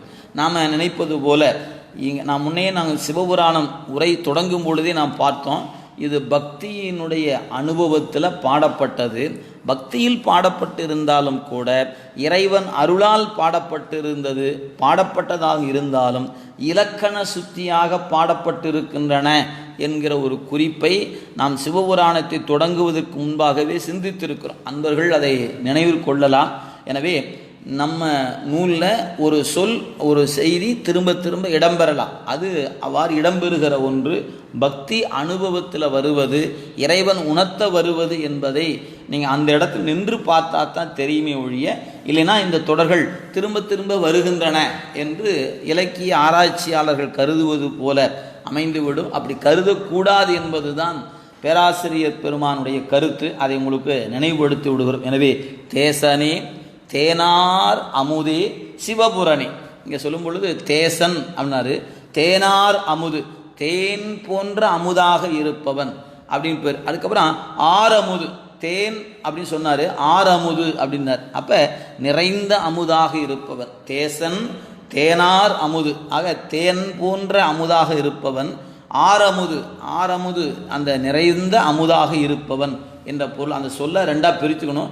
தேன் அமுது என்றும் ஆரமுது என்றுமா. தேனார் அமுது என்கிற சொல் தொடர தேன் போன்று அமுதமாக இருப்பவன் என்றும், நிறைந்த அமுதாக இருப்பவன் ஆரமுது. இறைவனை ஆறாமுதே என்று சொல்வது உண்டு. இந்த இடத்துல ஆரமுது என்று குறிப்பிடுகிறார். எனவே நிறைந்த அமுதாக இருப்பான். நான் பருகும்போது அது எனக்கு நிறைவே கொடுக்கல. ஏன்? நான் இன்னும் வேண்டும் இன்னும் வேண்டும் என்று பருகுவதனால எனக்கு அது ஆறாமுதாக இருக்குது. ஆனால் அவன் யாருன்னு கேட்டால் அவன் தான் நிறைந்த அமுது. நீங்கள் இந்த ரெண்டுக்கு வேறுபாட்டை புரிந்து கொள்ள வேண்டும். நாம் அந்த அமுதத்தை பருகும் பொழுது அது இன்னும் வேண்டும் இன்னும் வேண்டும் இன்னும் வேண்டும் என்று நினைப்பதனால ஆறாமுதாக இருக்கிறது. ஆனால் அந்த அமுது எதுன்னு கேட்டால் குறைவிலா நிறைவு கோதிலா அமுது என்று நம் மணிவாசகர் போற்றுவது போல அது நிறைந்த அமுது. அதில் அதனிடத்தில் குறையில்லை. ஆனால் என்னால் அதை முழுமையாக பருக முடியல. பருகி அதை அனுபவிக்கும் போது அதை வார்த்தைகளால் என்னால் சொல்ல முடியாது என்பதுதான் உண்மையே அன்றி, அமுது என்கிற அந்த கருணையில் குறைபாடு என்பது இல்லை என்பதை நீங்கள் புரிந்து கொள்ள வேண்டும். எனவே தேசனே தேனார் அமுதே சிவபுரணி, இந்த சிவபுரம் என்று ஒரு சொல் பயன்படுத்துகிறாருங்க. எது சிவபுரம் அப்படின்னு கேட்டால், இப்போ நம்ம தத்துவ அடிப்படை வைத்து பார்த்தீங்கன்னா 36 தத்துவம் கடந்து இறைவன் இருக்கிற உலகம் இருக்குது பாருங்கள், அந்த உலகம்தான் சிவபுரம் என்று சொல்வது. இப்போ அதை கூட சாலோகம், சாமீபம், சாரூபம், சாயுச்சியம் என்று நாம் பார்க்கிறோம். அப்போ இறைவன் இருக்கும் இடம் எதுவோ அது சிவபுரம். நீங்கள் அதை ரொம்ப நினைவில் வைத்துக்கொள்ள வேண்டும். இறைவன் இருக்கிற இடம் சிவபுரம் என்று பெயர். அப்போ அந்த சிவபுரம் என்பதற்கு நல்ல குறிப்பு சொல்லணும்னா சித் பர வியோமம் என்று சொல்வது. மணிவாசக பெருமான் இங்கே குறித்திருக்கிற சிவபுரம் என்பது சேக்கிழார் வாக்கில் சொல்லணும்னா சித் பர வியோமமாகும் திருச்சிற்றம்பலத்து நின்று பொற்புடன் நடம் செய்கின்ற பூங்கடல் போற்றி போற்றி என்று அருளினாரே, அந்த சித் பர வியோமம் என்பது தான் சிவபுரம் என்பது. எனவே இந்த சிவபுரம் என்பது எங்கே இருக்கிறது? ஒரு கேள்வி எடுத்துக்கொண்டீங்கன்னா ஒன்றை நாங்கள் நல்ல நினைவில் கொள்ள வேண்டும். இறைவனுடைய புகழ் எங்கெல்லாம் பேசப்பெறுகிறதோ அங்கெல்லாம் இறைவன் இருக்கிறான் என்பதை நம் அருளாளர்கள் கொடுத்திருக்கிறார்கள். தொண்டர் பரவும் இடத்தாய் போற்றி என்பது மணிவாசகருடைய வாக்கு. தொண்டரம் இனத்தகத்தான் என்று குறித்திருக்கிறார். எனவே நாம் எங்கெல்லாம் இறைவன் புகழை பேசுகிறோமோ அந்த இடமெல்லாம் சிவபுரம்தான் என்பதை நினைவில் கொள்ள வேண்டும். நீங்கள் இப்போ திருமுறை வகுப்பு நாம் அவங்கவுங்க இடத்துல இருந்து இப்போ பார்க்குறோம். இப்போ நாம் பேசுகிற பொருளாக இருப்பது திருவாசகம், அதில் பேசு பொருளாக இருப்பவன் சிவபெருமான். எனவே இறைவனை பற்றி நாம் பேசிக்கொண்டிருப்பதனால நான் இருக்கிற இடம் சிவபுரம். நீங்கள் கேட்கிற ஒவ்வொருத்தரும் அவங்கவுங்க இருக்கிற இடம் சிவபுரம் தான். ஏன்? இறை நினைப்போடு இருக்கிற இடம் அது சிவபுரம். இறைவன் நினைப்பை நாம் மறந்துட்டா சிவபுரம் அல்ல. நாம் இறை நினைப்போடு இருக்கும் பொழுது அது சிவபுரம் என்பதை நினைவில் கொள்ள. ஒரு வகுப்பு நடைபெறுகிறது, அந்த வகுப்புக்குரிய இடத்துல வந்து நாம் அமர்கிறோம். ஆக திருமுறை பாடல் பயிற்சியாக இருக்கலாம், பெரிய புராண வகுப்பு, இப்படி ஏதாவது ஒரு நூலை சிந்திக்கக்கூடிய நாம் ஒரு இடத்துல கூடி ஒரு வகுப்பறையில் அமர்ந்து என் இறை நூலை சிந்திக்கிறோம் என்று சொன்னால் அந்த இடம் சிவபுரம் என்பதை நினைவில் கொள்ள வேண்டும். எனவே சிவபுரம் என்பது தத்துவ கூட்டங்களை கடந்து நாம் காணுகிற 224 புவனங்களை கடந்து இறைவன் ஆடுகிற இடமாக, அதான் சித் பர வியோமம் என்று சொல்கிறது. ஆக ஞான வெளியிலே ஆடுகிற இடம், அறிவு கடந்து நம் அறிவுக்கு அப்பாற்பட்ட இடத்தில் அவன் ஆடுகிற இடமாக இருப்பது அத்தகைய சிதாகாய பெருவெளி என்கிற அந்த இடம்தான் சிவபுரம் என்பது. இப்போ நம்மை போன்றவர்களுக்கு நாம் உணர்ந்து கொள்ள வேண்டியது இறைவனை சிந்திக்கிற எல்லா இடங்களும் சிவபுரம் தான் என்பதை நினைவில் கொள்ள வேண்டும். அதனால் சிவபுரன் என்ற வகையில் தேசனே தேனார் அமுது, தேன் அமுது ஆரமுது, தேனார் அமுதே சிவபுரனே பாசமாம் பற்று அறுத்து பாரிக்கும் ஆரியன். பாசமாம் பற்று அறுத்து, இங்கே பாசப்பற்று என்பது ஆணவ மலமும் திரோதான சக்தியின் வழியாக செயல்படுத்தப்படுகிற மாயை கண்மங்கள், இதெல்லாம் பாசம். எனவே பாசமாம் பற்று அறுத்து பாரிக்கும், பாரிக்கும் என்பதற்கு வளர்த்தல் என்று பெயர். பாரிக்கும் என்றால் வளர்த்தல் என்று பொருள். அப்போ பாரித்தல் என்ற சொல்லுக்கு வளர்க்கும் என்று பொருள். அப்போ இங்கே என்ன பண்ணுகிறான்? பாசத்தை அறுத்து நம்மை வளர்க்குகிறான். எதை தந்து வளர்ப்பான் அப்படின்னு கேட்டிங்கன்னா, எப்போ நமக்கு பாசத்தை நீக்கினா அடுத்து ஒன்று கொடுத்து வளர்த்தாகும். எதை கொடுத்து வளர்த்துவான்? ஞானத்தை தந்து வளர்த்துவான் என்பது பொருள். எனவே பாச நீக்கம் சிவப்பேறு என்று நம்முடைய நூல்கள் போற்றுவதை பார்க்கிறோம். அதனால் பாசமாம் பற்று அறுத்து, நம்மிடத்தில் இருக்கக்கூடிய நகரம் மகரம் இரு பற்றுகளை அறுத்தா. நமக்கு எளிமையாக சொல்லணும்னா, ஆடுகிற அந்த ஊசல் அமர்ந்திருப்பவன் கயிறு அறுபடுமானால் தாங்குவது தரை என்பது புலப்படும் என்பது நம்முடைய மெய்கண்ட சாத்திரம் உணர்த்துகிறது.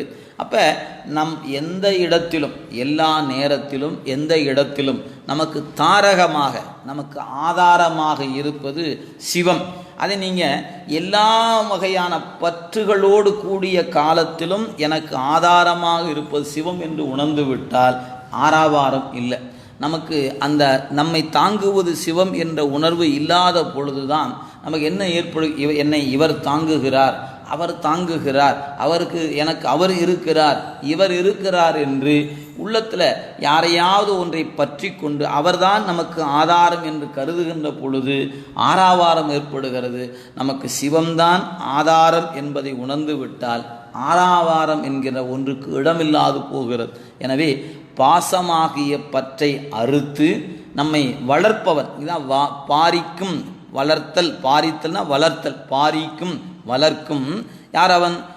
பாரிக்கும் ஆரியன். இங்கே ஆரியன் என்பதுக்கு இன்றைக்கி நாம் சொல்லுவது போல இந்த திராவிடர் ஆரியர் அந்த பேரில் சொல்லலைங்க. ஆரியன் என்பதுக்கு மேலானவன் என்று பொருள். இந்த இடத்துல நாம் இன்றைக்கி சில சொற்களை எல்லாம் இந்த மொழி வேறுபாட்டுக்குள்ளே சிக்கி கொண்டு ஆரியன் என்பதற்கு வடநாட்டிலிருந்து வந்தவர்கள், எனவே அவர் ஆரியன் என்று. ஏன் இறைவன் ஆரியனைத்தான் இருக்கணுமா என்ன? இங்கே ஆரியன் என்பதற்கு சொல்லுக்கு பொருள் மேலானவன் என்ற பொருளை குறிக்கப்படுது. இறைவன் மேலானவன் அப்படிங்கிற பொருள் சொல்லப்படுது. எனவே இப்போ நீங்கள் உடனே என்ன பண்ணலாம்? ஆரியர்கள்னால் எல்லாம் மேலானவர்கள் அப்படி கருதிடக்கூடாதுங்க. ஆரியன் என்ற சொல்லின் பொருள் மேலானவன் என்று பொருளை அன்றி இது ஒரு சாதியையோ ஒரு குலத்தையோ குறித்த சொல்லல்ல.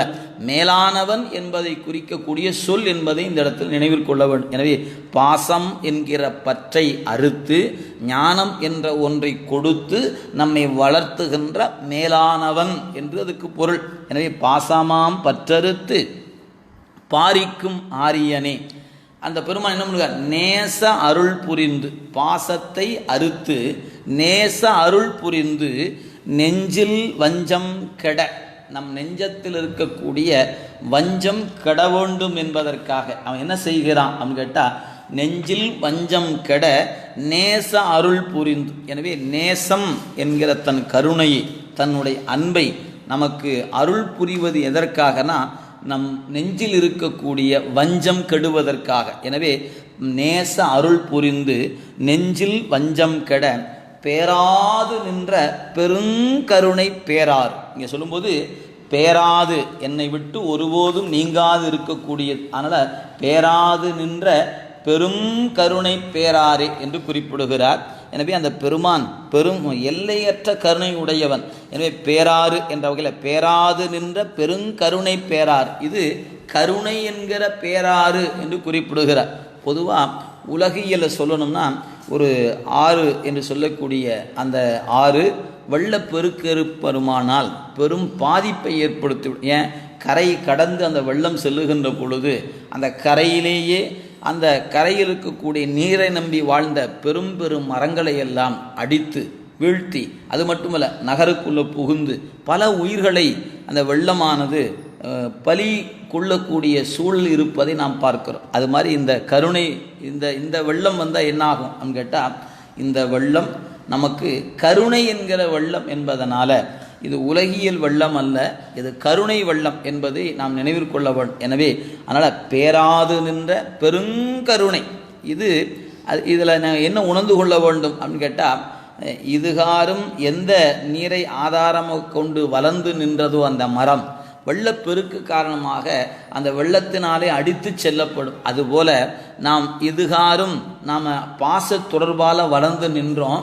இப்போ அது இருவினை என்கிற மரமானது வளர்ந்து நிற்கிறது. அதனால் அதனுடைய ஆணி வேரை இந்த கருணை வெள்ளம் என்பது என்ன பண்ணுகிறது, சாய்த்து அடித்து செல்லும் என்பதை இந்த இடத்துல நினைவு கொள்ளலாம். இது அவரவர் காணுகிற நோக்கில் உண்டு. மணிவாசக பெருமான் இது போன்ற ஒரு உவமையை பிரிதொரு இடத்திலும் காட்டியிருக்கிறார். இங்கே நமக்கு என்ன சொன்னால், இறைவன் கருணை என்பது எல்லையில்லாதது. அதனால் அது எப்படிப்பட்ட கருணை அப்படின்னு கேட்டால், பேராது நின்ற பெருங்கருணை, என்னை விட்டு நீங்காது இருக்கக்கூடிய கருணை. எனவே என்பால் நேச அருள் புரிந்து என் நெஞ்சில் இருக்கிற வஞ்சம் கெடுவதற்காக என் மீது காட்டப்படுகிற கருணை அது. எனவே நெஞ்சில் வஞ்சம் கெட பேராது நின்ற பெருங்கருணை பேராரே ஆரா அமுது. நான் முன்ன பார்த்தேன் பார்த்தீங்களா, ஆரமுது அப்படின்னார். தேசனே தேனார் அமுதே, அங்கே ஆரமுது என்பதற்கு நிறைந்த அமுதாக இருப்பவன் என்று பொருள். இங்கே சொல்வது அப்படி நிற்கக்கூடிய அமுதை நான் பருகும் பொழுது போதும் என்ற நினைப்பை எனக்கு தருவதில்லை. எனவே அது ஆறா அமுது. நீங்கள் இறை இன்பம் என்பது போதும் என்கிற உணர்வை தரக்கூடியது அல்ல. அது மேலும் மேலும் இன்னும் இன்னும் இன்னும் இன்னும் என்று சொல்லக்கூடிய உணர்வை தருவதனால தான் அதுக்கு ஆறமுது என்று ஆறா அமுது என்று பெயரே அன்றி ஆறுகின்ற அமுது அல்ல. ஆர் அமுதுன்னு சொன்னால் அது நிறைந்த அமுது என்று பொருள். நாம் பருகும்போது அது ஆறா அமுதாகத்தான் இருக்கிறது என்பது கருத்தில் வைத்துக் கொள்ளுங்க. எனவே ஆறா அமுதே அளவிலா பெம்மானே, அவனுடைய எல்லையற்ற கருணை உடையவன், அவனுடைய ஆற்றலுக்கு வரம்பு சொல்ல முடியாது. எனவே வரம்பில் ஆற்றல் உடையவன், எல்லையில்லாத இன்பம் உடையவன் என்று அவனால் பெறுகிற இன்பமும் எல்லையற்றது, அவனுடைய ஆற்றலும் வரையறைக்கு அப்பாற்பட்டது. எனவே அவனுடைய அந்த கருணையை சொல்லும்போது அளவிலா பெம்மானே. அடுத்து சொன்ன ஓராதார் உள்ளத்து ஒளிக்கும் ஒளியானே. ரொம்ப ஒரு வியப்பாக சொல்லுகிறார். அவன் யார் அப்படின்னு கேட்டால், ஓராதார் உள்ளத்து ஒளிக்கும் ஒளியான். இங்கே ஒளியான் என்பதற்கு மறைந்திருப்பவன் என்று ஒளித்தும் ஒளித்தும் ஒளித்தும் அப்படின்னு சொல்வார். அவங்கவுங்க தேடுகின்ற பொழுது தேடுபவர்களுக்கெல்லாம் கிடைக்காம மறைந்து மறைந்து நிற்கிறான் என்பதும் பிரிதொரு பகுதியில் மணிவாசகர் அருளியிருப்பதை நீங்கள் பார்க்கலாம். எனவே யார் யார் எந்தெந்த வழியில் தேடுகிறாரோ அந்தந்த வழியில் மறைந்து நிற்கிறான் என்பது. எனவே நூல் உணரு உணரா நுண்ணியோர் என்ற அந்த வரியில் அந்த பெருமானை சொல்லும்போது எவ்வாறெல்லாம் மறைந்து மறைந்து நிற்கிறார் என்று காட்டியிருப்பார். அதனால் இங்கு எப்படி இருக்கிறான் இறைவன் கேட்டால், மறைந்து இருக்கிறான். யாரிடத்துல அப்படின்னு கேட்டால், ஓராதார் உள்ளத்து. அப்போ ஓராதார் உள்ளத்து ஒளிக்கும் ஒளியான். இப்போ ரெண்டு ஒளி இருக்குதுங்க, ஒளிக்கும் ஒளியான். முதல்ல சொல்லக்கூடிய ஒளிக்கும் என்பது மறைந்திருத்தலை குறித்தது, இன்னொன்று ஒளி என்பது சோதியாக இருப்பதை குறிக்கிறது. இப்போ ஒரு வியப்பு என்னன்னு கேட்டால், ஓராதார் இடத்துல மறைந்திருக்கக்கூடிய சோதிங்கிறார். எவங்க நீங்கள் தான் சோதின்னு சொன்னால் எல்லாருக்கும் தெரியத்தானே வேணும். அது எப்படி சோதியாக இருக்கிறாருங்கிறீங்க, தெரிய மாட்டாருன்னு சொல்கிறீங்களே அப்படின்னு கேட்டால், நீங்கள் அங்கே தான் பார்க்கணும். இறைவனை உணராதவர்களுக்கு அவன் இல் பொருள் போன்று இருளாக இருக்கிறான், உணர்ந்தவருக்கு உள்பொருளாக சோதியாக இருக்கிறான். எனவே புறச்சமயத்தவர்க்கு இருளாய் அகச்சமயத்தவர்க்கு ஒளியாய் என்பது சிவப்பிரகாசம் என்கிற நூல் 7வது பாட்டை குறிப்பிடுதுங்க. எனவே இறைவனை உணர்கின்ற நெறிக்கு நீங்கள் ஆளாகின்ற பொழுது அவன் ஒளிப்பொருளாக சோதி பிழம்பாக இருப்பதை உணர முடியும். இறைவனை உணராத புறச்சமயத்தில் நீங்கள் நிற்பீர்களானால் இறைவன் உங்களுக்கு சுடராக புலப்பட மாட்டான். எப்படி இருப்பான்? இருளாகத்தான் இருப்பான். இது எப்படிங்க நீங்கள் சொல்கிறது நியாயமா அப்படின்னு கேட்டால், உலகத்துக்கே ஒளி தருகிற சூரியனை கண் பார்வை இல்லாதவர்கள் காணும் பொழுது இருளாகத்தானே தெரிகிறது. அப்போ அந்த ஒரு பார்வையற்ற ஒருவன் நான் சூரியனை பார்க்கிறேன் எனக்கு இருள்தான் தெரிகிறது என்று சொன்னான், நீங்கள் என்ன சொல்லுவீங்க? எத்தச்சோடு சூரியன் உனக்கு இருட்டாக தெரியுதா அப்படின்னு அர்த்தம். அந்த சூரியனில் குறைபாடு இல்லை, காணுபவனுடைய கண்ணில் தான் கோளாறு இருக்குது என்பது பெறப்படுகிறது. அதுபோல் ஆன்மாவாகிய இந்த கண் அந்த தனக்கு இருக்கக்கூடிய அந்த ஒளியை கொண்டு அவனை காணாது, இறை அருளால் அவனை காணுமானால் அவன் ஒளிப்பிளம்பாக இருப்பதை காண முடியும். எனவே சூரியன் எப்படி பார்வை இல்லாதவனுக்கு இருளோ அதுபோல தான் இறை அருளை உணராதவருக்கு இறைவன் இருளாகத்தான் இருப்பான். நீங்கள் சூரியனே இருளாக இருக்கிறான்னு சொன்னால் சூரியனை விட ஆயிரம் பிரகாசமாக இருக்கக்கூடிய இறைவனை எப்படி எல்லாராலும் காண முடியும்? ஆம், எல்லாராலும் காண முடியாது. அதற்குரிய தவம் செய்தார். தவத்தின் பயனாக அன்பின் காரணமாக அருள் கொண்டு அவனை காணலாம் என்று நம் சமயம் சொல்லுகிறது. நீங்கள் அவன் காணவே முடியாதவன் அல்ல. அப்படி காணவே முடியாதவனாக இருந்தால் அப்படி ஒருவரை நாம் இவ்வளோ தூரம் சிரமப்பட்டு படிக்க வேண்டிய அவசியம் இல்லை, அவரை பூசை பண்ண வேண்டிய அவசியம் இல்லை. நாம் பாட்டு நம்ம வேலையை ஏன் நீங்கள் என்ன பண்ணாலும் பார்க்க முடியாது, ஏன் இவ்வளோ சிரமப்படுவாங்க? எனவே காணவே முடியாதவன் அல்ல, காணக்கூடியவன் தான். ஆனால் எவ்வாறு காணக்கூடியவன் அப்படின்னு கேட்டால் அருள் வயப்பட்டு அருளாக நின்றால் அவனை காணலாம். இதுதான் அடிப்படை. எனவே ஓராதார் என்ற சொல் இங்கே எதை குறிக்கிறது? ஓராதார், ஓர்தல் என்ற சொல்லுக்கு ஒற்றுமை என்று பேருங்க. அதாவது ஒரு நெறியில் நிற்பது என்று பெயர். ஓர்தல் அப்படின்னு சொல்வது. நீங்கள் இந்த ஓர்தல் என்பதற்கு சரியான பொருள் என்னன்னா, ஓர்தல்னா கூர்ந்து கவனித்தல்னு பேர். கூர்ந்து கவனித்தல் தான் ஓர்தல் என்ற சொல்லுக்கு. அந்த கூர்ந்து கவனித்தல் என்பதற்கு யோக நெறியில் நம்முடைய திருமூல சொல்லி இருக்கிற அட்டாங்க யோகத்தில் என்ன பார்த்தீங்கன்னா 8 யோகம் சொல்லுகிறார். அதில் முதல் பயிற்சி என்ன? செய்யக்கூடாதவற்றை விடுவது, அது யமம். அடுத்தது 2வது செய்யக்கூடியவற்றை செய்வது. செய்யக்கூடாத விட்டுடணும், செய்யக்கூடியவற்றை செய்யணும். எனவே யமம், அடுத்து பின்பற்ற வேண்டியது நியமம். இந்த 2க்கு அடுத்து இருப்பது 3வதாக இருப்பது ஆசனம், அமர்கின்ற இருக்கை முறைகள் 3. 4வதாக மூச்சு பயிற்சி, இதுக்கு பிராணாயாமம் என்று பெயர். இந்த பிராணாயாமத்தை தொடர்ந்து நாம் அடுத்து ஒரு படி மேலே ஏறணும். பிராணாயாமத்துக்கு அடுத்து இருப்பது பிரத்யாகாரம் என்று சொல்வது. இந்த பிராணாயாம பயிற்சியை ஒழுங்காக செய்தான். நீங்கள் இந்த பயிற்சி நமக்கு ஒழுங்காக பண்ணலன்னு வச்சுக்கங்களேன், நாம் அமர்ந்த உடனே நம்முடைய மனம் நம்முடைய இந்த கருவி கரங்களை விட்டுட்டு வெளியே போயிடும். வெளியே ஓடி எங்கெங்கேயோ சுற்றிக்கிட்டு இருக்கும். நம்ம பார்க்கும் பொழுது கண்ணை மூடி உட்கார்ந்தது போல் தோற்றம் தரும்.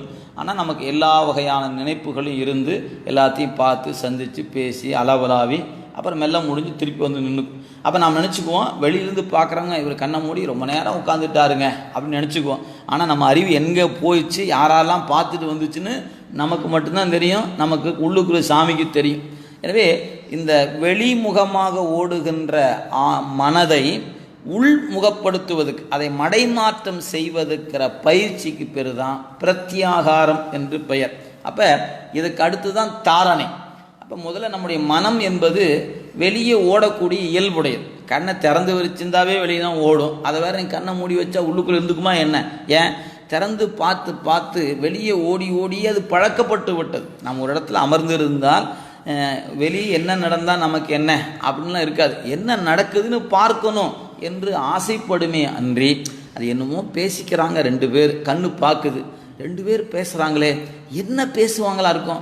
அதில் ஒரு ஆள் நமக்கு தெரிஞ்சாலா வேற போயிட்டான். உடனே நம்ம என்ன பண்ணுவோம், போய் அவன்லாம் பேசி முடிச்சு இங்கே வந்து கூப்பிட்டு, என்னையா 2 பேரும் அவ்வளோ நேரம் பேசுனீங்களே, என்னையா பேசுனீங்க, அதெல்லாம் என்ன தான் சொல்ல, ஏன் அதை கேட்கலைன்னா நமக்கு நமக்கு வேணும்னு நினச்சா அந்த 2 பேர்த்து ஒருத்தர் அவனே வந்து, ஐயா வணக்கம், இப்போ தாங்க பேசிகிட்டு இருந்தோம், இதைத்தாங்க பேசிகிட்டு இருந்தோன்னு அவனே வந்து சொல்ல போகிறான். அதை விட்டு போட்டு நீ என்ன பேசுன, எங்கிட்ட ஏன் நீ சொல்லலை என்றளவு இந்த கண் பார்த்த உடனே அதைத்தான் தவிக்கிறது. அதுபோல் காதில் இப்படி இந்த 5 பொறி வழியாக வெளியே போய் போய் பலகாலம் பழக்கப்பட்ட அவங்கவுங்க வயசு என்னவோ அவ்வளவு காலம் அதில் தான் அனுபவப்பட்டுருக்குறோம். நமக்கு என்ன அனுபவம்னு கேட்டால், கண் இருந்தும் பார்க்காது இருக்கிற ஆற்றலோ, செவி இருந்தும் கேட்காது இருக்கிற ஆற்றலோ இல்லை.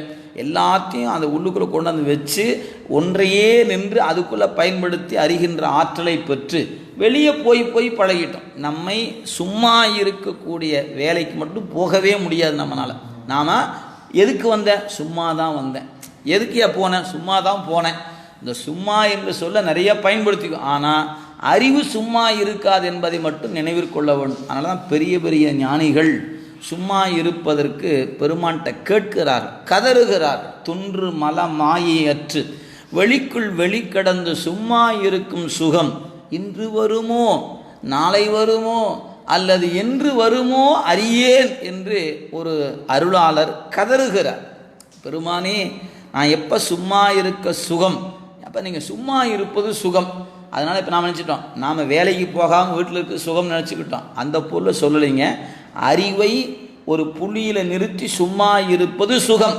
நாம் என்ன நினச்சிக்கிட்டோம், எந்த வேலையும் செய்யக்கூடாது, எந்திரிச்சோமா சாப்பிட்டோமா தூங்கணுமா சாப்பிட்டோமா தூங்கணுமா, அதுதான் சுகம் நினச்சி. ஏன் நீங்கள் தான் சொன்னீங்க சும்மா இருக்கும் சுகம்னு. இந்த சும்மா இருப்பது சுகம் இல்லைங்க. வேலையே செய்யாமல் சாப்பிட்டா தூங்கினா வியாதியை தவிர்த்து வேறு ஒன்றும் வராது. அது ஒன்று தான் வரும். எல்லா நோயும் வந்து சேரும். ஏன், நம் உடம்பில் உணவுக்கு ஏற்ற வகையில் நம் உடம்புக்கான வேலையை நீங்கள் கொடுக்கலைன்னா வியர்வை வழியாக அந்த அழுக்குகள் போயாகணும். வியர்வையே வராமல் ஏசி ரூமுக்குள்ளே உட்காந்து ஏசி கார்லேயே உட்காந்துக்கிட்டு எந்த வேலையும் செய்யாமல் உட்காந்துருந்தா வேறு வேறு வியாதிகள் வரத்தான் செய்யும். ஏன், அதுதான் அந்த உடலுக்கான இயல்பு. எனவே சும்மா இருத்தல் என்பதற்கு அறிவை சும்மா வைத்திருப்பது அது ரொம்ப கடினமான ஒன்று. அதுக்கான பயிற்சி தான் யோகம் கற்றுத்தருகிறது என்பது ஞான நூலுடைய இயல்பு. அதனால் இங்கே ஓறுதல் என்ற சொல்லுக்கு என்ன பொருள் அப்படின்னு கேட்டிங்கன்னா, கூர்ந்து கவனித்தல்.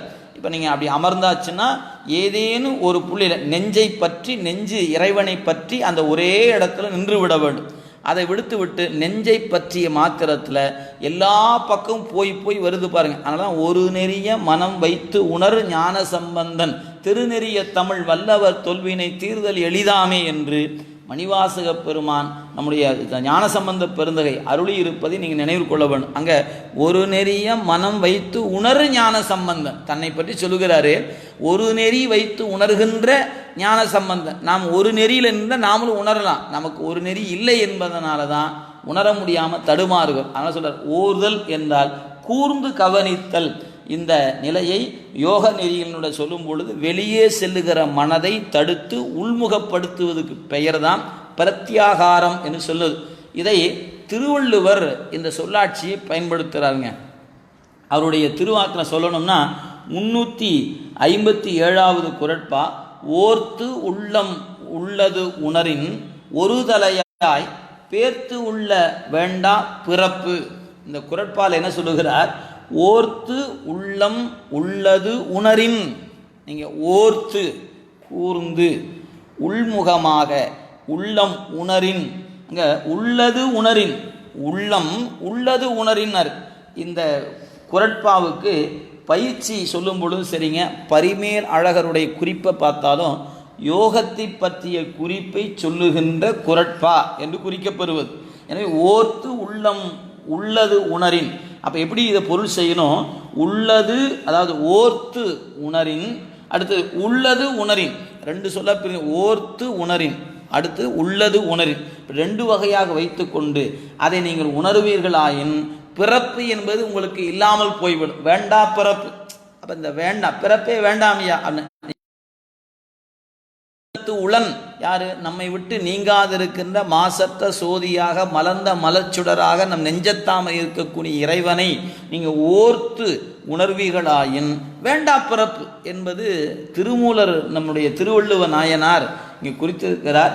இந்த அடிப்படையை தான் நமக்கு சொல்லப்பெறுகிறது. எனவே அப்படி ஒளியாக இருக்கக்கூடிய இறைவன் பிறருக்கு தெரியாதவாறு இருக்கிறான். அதை தான் நீங்கள் சொல்லக்கூடிய வியப்பு சொல்லுகிறார். என்னையா அவன் சோதியாக இருக்கிறான், ஆனால் எல்லாராலும் காணப்படுகிற சோதியாமல் இருக்கிறான். ஏன், அருள் நோக்கம் உடையவருக்குத்தான் இந்த சோதி புலப்படும், ஏனையோருக்கு இந்த சோதி புலப்படுவது இல்லை. நீங்கள் ரொம்ப எளிமையாக சொன்ன வச்சிங்கன்னா, திருமூலருடைய பாட்டு எல்லாருக்கும் தெரிந்த பாட்டு, உள்ளம் பெருங்கோயில் ஊனுடம்பு ஆலயம் வள்ளற்பிரானார்க்கு வாய் கோபுர வாசல் தெள்ளத் தெளிந்தார்க்கு சீவம் சிவலிங்கம் கள்ள புலனைந்தும் காலா மணிவிளக்கே அப்படின்னு சொல்கிறார். அப்போ உள்ளம் பெருங்கோயில் ஆயிற்று, ஊனுடம்பு ஆலயம் ஆயிற்று, வள்ளற்பிரானுக்கு வாய் கோபுர வாசல் ஆயிற்று, தெள்ள தெளிந்தார்க்குன்னு ஒரு வார்த்தை போட்டாருங்க. நீங்கள் தெள்ள தெளிந்தார்க்கு தான் சீவன் சிவலிங்கம். அப்போ தான் கள்ள புலன் ஐந்தும் காலா மணிவிளக்கு என்று குறித்திருக்கிறார். அங்கே தெள்ள தெளிதல் என்கிற ஒரு தொடர் நுட்பமான தொடராக இருக்கிறது. நீங்கள் அதை நினைந்து பார்த்து கொள்ள வேண்டும். எனவே இறைவன் நம் உள்ளத்தில் சோதியாக இருக்கிறான். ஆனால் அந்த சோதி நம் கண்ணுக்கு புலனாவது இல்லை. ஏன் புலனாவதில்லை? நீங்கள் வெளியே இந்த கண்ணை கொண்டு வெளியே பார்க்கிறோம், அதே இந்த கண்ணை இருக்க வெளிப்புறத்தை மூடிக்கொண்டு அகநோக்குக்குள்ளே போனோம்னா இருள் என்ற ஒன்றை தவிர இன்னொன்றை நம்மால் காண முடியல. நம் நெஞ்சுக்குள்ளே இருக்கிற சோதியாக இருக்கிற பெருமானை ஏன் நம்மால் காண முடியலன்னு கேட்டால், இந்த கண் அருள் என்கிற கண் கொண்டு காணுமானால் அந்த சோதி புலப்படும். நமக்கு இன்னும் அருள் வயப்படாதனால கண் இருக்க மூடி அகநோக்கு செல்லும் பொழுது இருளானது அன்றி வேறு பொருள் நம் கண்ணுக்கு புலனாவதில்லை. ஆக நாம் இன்னும் பக்குவமாகலை, அருள்வயப்படவில்லை என்பது இதைவிட வேறு சான்று நமக்கு வேண்டியது. எப்போ நீங்கள் கண்ணை மூடி அகநோக்குக்கு போகும்போது எனக்கு சோதி புலப்படுகிறது என்று நீங்கள் உணர்வுகளானால் நீங்கள் அகநோக்கு உடையவர்கள், அருள் நடை உடையவர்கள் என்பதை உணர்ந்து கொள்ளலாம். அப்படி புலப்படாத பொழுது நாம் இன்னும் அருள் நடைக்கு வல்ல என்பதை உணர்ந்து கொள்ள வேண்டும். அதனால் ஓராதார் உள்ளத்து ஒளிக்கும் ஒளியான். அப்போ ஓராதார் இடத்துல மறைந்து இருக்கிறான். அப்போ ஓர்ந்து உள்ள உணர்கிறவர் இடத்துல எப்படி இருப்பான்? மறைந்திருப்பான்? இல்லை, வெளிப்பட்டு நிற்பான் என்பது பொருள். எனவே இங்கே குறிக்கும் பொழுது அவனை ஒரு நெறிய மனம் வைத்து உணராதவரிடத்தில் இறைவன் மறைந்து நிற்கிறான். எப்படி மறைந்து நிற்கிறான்? எப்படி அப்படின்னு கேட்டால், சோதியாயிருப்பவனே மறைஞ்சிருக்கிறான். அங்கே ஒளியாக இருப்பவன் தான் ஒளிக்கும் என்ற வகையில் மறைந்து நிற்கிறான் என்று கருத்து. எனவே உலகத்துக்கே வெளிச்சமாகிய சூரியன் பார்வை இல்லாதவனுக்கு இருளாயிருப்பது போல இறைவனை உணராதவனிடத்தில் இறைவன் இருளாகவே இருக்கிறான் என்பதைத்தான் இந்த ஒரு வரியில் குறிப்பிடுகிறார் என்பதை நினைவில் கொள்ளலாம். திருக்குறளை இங்கே மேற்கோளாக பேராசிரியர் நமக்கு காட்டியிருக்கிறார். எனவே ஓராதார் உள்ளத்து ஒளிக்கும் ஒளியானே, நீராய் உருக்கி என் ஆறுயிராய் நின்றானே. நீராய் உருக்கி என்னை நீர் போல் நிகழ்ந்து ஓடும்படியாக செய்து எனக்கு அந்த பெருமா. ஏன், நான் நேற்று வரைக்கும் கல்லு போல இருந்தேன். கல்லாமணத்து கடைபட்ட நாயேனை என்பது அம்மானையில் குறிப்பிடுவார். கல்லாமணத்து கடைபட்ட நாயேனை என்பார். அப்போ கல் ஒரு இடத்துல விட்டு ஓடுவதல்லங்க. ஏன், அதுக்கு பேர் அசலம் என்று பெயர். அப்படியே இருக்கும். அப்படி கல்லு போல் இருந்த என்னை என் குருநாதன் திருப்பெருந்துறையில் வந்து ஆண்டு கொண்டான். இப்போ என்ன பண்ணிட்டான்? என்னை அப்படியே என் நெஞ்சத்தை, கல் நெஞ்சாயிருந்த நெஞ்சை அப்படியே பிசைந்து உருக்கி விட்டான். இப்போ அது நீர் போன்று நெகிழ்ந்து நிற்கிறதான். எனவே நீராய் உருக்கி என் ஆறுயிராய் நின்றான். உயிருக்கு உயிராக நிற்கிறான். எனவே என்னை உருக்கி ஓடுகிற நெகிழும்படியாக செய்தது மட்டுமல்ல, என் உயிரின்கண் உயிருக்கு உயிராக நிற்கிறான். இந்த உடம்புக்கு உயிர் இருப்பது போல உயிரின்கண் உயிராக நிற்கிறான். எனவே அதனால் உயிருக்கு உயிராய் நிற்கிறான் என்கிற குறிப்பை தருகிறார். அடுத்து சொல்லாரு, இன்பமும் துன்பமும் இல்லானே உள்ளானே. இந்த வரி ரொம்ப நுட்பமான ஒரு தொடர். நீங்கள் இறைவன் இன்பமாகவும் இருக்கிறான், துன்பமாகவும் இருக்கிறான், இரண்டும் இல்லாதவனாகவும் இருக்கிறான், உள்ளவனாகவும் இருக்கிறான். இது போட்டு குழப்புவது போல் இந்த தொடர் இருக்கும். பொதுவாக படிக்கிறவங்க இந்த வரியினுடைய ஆழமான பொருள் விளங்காததுனால என்ன நினைப்பாங்க, என்னையா இன்பமும் துன்பமும் இல்லான்னு சொல்லி போட்டார், அப்புறம் உள்ளான்னு வேலை சொல்கிறாரே, இதுக்கு பொருள் என்ன என்று கொஞ்சம் தடுமாற்றம் ஏற்படுங்க. கொஞ்சம் ஆழமான பகுதி. நீங்கள் இதை எப்படி பார்க்கணும் அப்படின்னு கேட்டிங்கன்னா, இறைவன் நமக்கு செய்கின்ற உதவியை, அவன் நமக்கு என்ன அருள் செய்கிறான் என்பதை சிவஞான போதத்தில் 5ஆம் நூற்பாவிலும் 11ஆம் நூற்பாவிலும் மெய்கண்டார் காட்டுகிறார். அந்த ரெண்டு நூற்பாவையும் நீங்கள் படித்து பார்த்து அதனுடைய ஆழமான பொருளை விளங்கினா இந்த வரியின் பொருள் விளங்கும். நீங்கள் மெய்கண்ட சாத்திரம், நாம் இன்னும் அந்த சிவஞான போதெல்லாம் படிக்கலை, அதனால் இந்த இடத்துல கொஞ்சம் விளங்கி கொடுது கடினமாக இருக்கும். எளிமையாக நீங்கள் பின்னே படிக்க போகிறோம். இப்போதைக்கு பூர்வமாக லேசாக சொல்லி வைக்கலாம். 5ஆம் நூற்பா என்ன சொல்லுகிறது அப்படின்னு கேட்டால், காட்டும் உபகாரம் என்ற ஒன்றை சொல்லுகிறது. 11ஆம் நூற்பாவில் காணும் உபகாரம் என்று ஒன்று சொல்லப்பெறுகிறது. அது என்ன? காட்டும் உபகாரம், காணும் உபகாரம் ரெண்டும் தனித்தனியாக சொல்லுவதுங்க. காட்டுதல் என்றால் இறைவன் ஒவ்வொரு உயிருக்கும் காட்டுபவனாக இருக்கிறான். சரி, எல்லா உயிருக்கும் அவன் தானே காட்டுகிறான், ஒரே மாதிரி காட்ட வேண்டியதானே அப்படின்னு கேட்டால், அதான் அந்த இடத்துல நீங்கள் நுட்பமாக பார்க்கணும். அவரவர் வினைக்கு ஏற்பத்தான் காட்டுவாங்க. காட்டுகிற இறைவனாக இருப்பவன் எல்லாருக்கும் ஒரே போல காட்டுவானான்னு கேட்டால் அப்படி காட்ட மாட்டான். நீங்கள் நல்வினை செய்திருந்தால் புண்ணிய காட்சிகளாக காட்டுவான். நம்முடைய வினை தீவினையாக இருக்குமானால் பாவ காட்சிகளாகத்தான் காண்போம். நம்ம புண்ணியம் செய்திருந்தால் நல்வினை செய்யுமாறு நம்மை தூண்டி செயல்படுத்துவான். நாம் பாவம் செய்திருந்தால் தீவினை செய்கிற செயலை தான் நம்ம அறிவு போகும். எனவே நாம் வினைக்கு ஏற்ப, நாம் செய்த வினைக்கு ஏற்பத்தான் அவன் காட்டுவான். இங்கே காட்டுதல் என்பதற்கு கண் மட்டும் பொருள் அல்லங்க, கேட்க வைத்தல், நுகர வைத்தல், அனுபவிக்க வைத்தல். எது? இந்த 5 பொறியின் வழியாக நாம் எதையெல்லாம் நுகருகிறோமோ அந்த நுகர்ச்சிக்கு அவன் தான் காட்டாக நிற்கிறான். அவன் காட்டலைன்னா நாம் அனுபவிக்க இயலாது. எனவே நாம் காணுகிற ஒவ்வொன்றுக்கும் யார் காட்டுகிறார்? இந்த கண் காணுகிறது என்று சொன்னால் சூரியன் காட்டத்தான் கண் காணுகிறது. அப்போ இந்த செவி கேட்கிறது என்று சொன்னால் ஆகாயம் என்கிற அந்த வெளி பற்றுக்கோடாக இருக்கத்தான் நாம் பேசுகிற அந்த ஒலியானது ஆகாயத்தில் போய் முட்டி அதனுடைய அங்கிருந்து பெறப்பட்டு தான் நம் செவிக்கு கேட்கப்படுகிறதே அன்றி ஆகாயம் என்கிற ஒரு பொருள் இல்லாமல் கேட்டல் என்ற ஒரு செயல் நிகழாது. இது நீங்கள் உண்மை விளக்கம் படிக்கும்போதே 5 பூதங்களும் அதனுடைய சுவை ஒளி ஊறு ஓசை நாற்றம் என்பதை 5 பொறிகள் எவ்வாறு நுகர்கின்றன என்பதை விரித்து படிச்சிருக்கிறோம். அதெல்லாம் நினைவுபடுத்தி பார்த்துக்கொள்ளும். எனவே இறைவன்தான் காட்டும் உபகாரத்தை செய்பவன். இப்போ எல்லாருக்கும் ஒரே மாதிரி காட்டுவானா? ஒருபோதும் ஒரே போல காட்ட மாட்டான். அவரவர் வினைக்கு ஏற்ப, நீங்கள் செய்த புண்ணியத்துக்கு ஏற்பத்தான் காட்டுவான். ஒரே வீட்டில் 4 குழந்தைகள் இருந்தாலும் 4 பேருக்கு ஒரே மாதிரி காட்ட மாட்டான். அவங்கவுங்க அந்தந்த உயிர் செய்த வினைக்கு ஏற்பத்தான் அவரை ஏன் ஒரு மாணவன் மருத்துவம் படிக்கிறான், ஒரு மாணவன் பொறியியல் படிக்கிறான், ஒருத்தன் கலை படிக்கிறான், ஒருத்தன் படிப்பே வரமாட்டேங்குது. என்ன சொல்வது? 4 பேரும் ஒரே பெற்றோருக்கு தான் மகனாக பிறந்திருக்கிறார்கள். அறிவியல் ரீதியாக ஒரே ஜீன் தான் இருக்குது. அந்த ஒரே ஜீன் இருக்கும்போது ஒருத்தனுக்கு மருத்துவம் படிக்கிற அளவுக்கு நுட்பமான அறிவு இருக்கிறது, இன்னொருவனுக்கு பொறியியல் படிக்கக்கூடிய அறிவாக இருக்குது, இன்னொருக்கு கலை படிக்கக்கூடிய அறிவு இருக்குது. இவனுக்கு எதுவுமே வரமாட்டேங்குதே, என்ன சொல்வது அப்படின்னு கேட்டால் அங்கே தான் வினை என்கிற ஒன்று இருப்பதை உணர முடியும். எனவே அந்த வகையில் இறைவன் காட்டுகின்றவனாக இருக்கிறான். எப்படி காட்டுவான் அப்படின்னு கேட்டால் ஒரே போல் காட்ட மாட்டான். ஒவ்வொருவருக்கும் தனித்தனி காட்டு.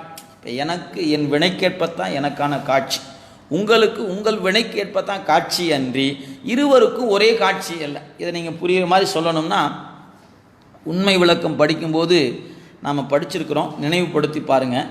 நடராச பெருமானை ஒரு மேலை நாட்டில் இருக்கக்கூடிய ஒருவர் பார்க்கிறார். சைவ சித்தாந்தம்னா என்னன்னே தெரியாத ஒருத்தர் பார்க்கிறார். சைவ சித்தாந்தம் பயின்றிருக்கக்கூடிய நிலையில் சமயம், விசேடம், நிர்வாணம் இது போன்ற தீக்கை பெற்றவர்களும் பார்க்கிறார். ஒரே நடராசர் தான். தில்லை நடராச பெருமான ஒரு மேலை நாட்டு அறிஞர் ஒரு சுற்றுலா ஒருவர் பார்க்கிறார்னு வச்சுக்கோங்க.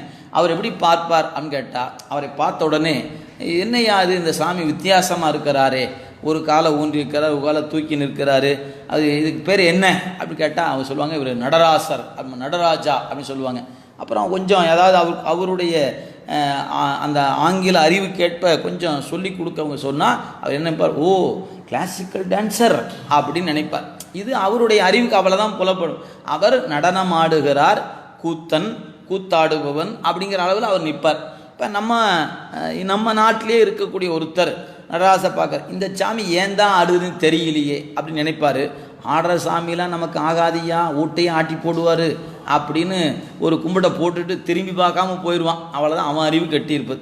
இதுவே நீங்கள் சைவ சித்தாந்தம் பயின்றிருந்தால், நீங்கள் இப்போ குருநாதர்கிட்ட உபதேசம் பெற்றிருக்கிறீர்கள், நீங்கள் சமய தீக்கை பெற்றிருக்கிறீங்க, குருநாதர் உங்களுக்கு மந்திரம் சொல்லியிருக்கிறார் அப்படின்னா அப்படியே அந்த நடராசரை காணும் பொழுது ந திருவடி, மா வயிறு, சி 2 தோல், வா முகம், யா முடி. இப்போ ந ம சி வா ய, ந ம சி வா ய.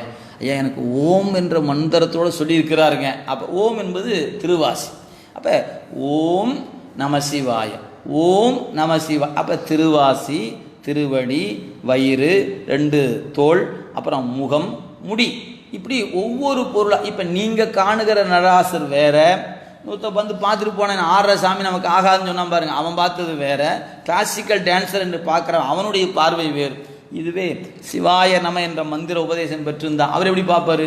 சி உடுக்கை, வா வீசுகரம், யா அமைந்தகரம், நா நெருப்பேந்திய கரம், மா ஊன்றிய திருவடி. இப்போ அவரும் அதே நடராசன் தான் பார்க்குறாரு. பக்கம் பக்கமாக நின்று பார்க்குறோம். நமக்கு என்ன மந்திர உபதேசமோ அதுக்கேற்ப நடராசரை பார்க்கிறோம். அவருக்குரிய இதே 3ஆம் நிலை தீக்கை பெற்றவர் நகரம் மகரம் நீங்கி நிற்பவருக்கு சிகரம், வகரம், யகரம் இந்த 3 தான் காட்சி பொருளாக நிற்குது. ஆனால் ஆடுற சாமி ஒரே சாமி தான்.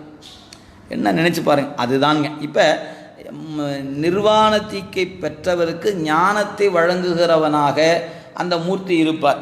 அதுவே சிவபூசைக்குரிய வந்த சிவாய நம என்ற சிகரத்தை முன்வைத்தவருக்கு பாச நீக்கத்தை விரைவுபடுத்தி கொண்டு அருள் நோக்கத்தை ஏற்படுத்தக்கூடிய கூத்தாக இயங்கி கொண்டிருக்கும்.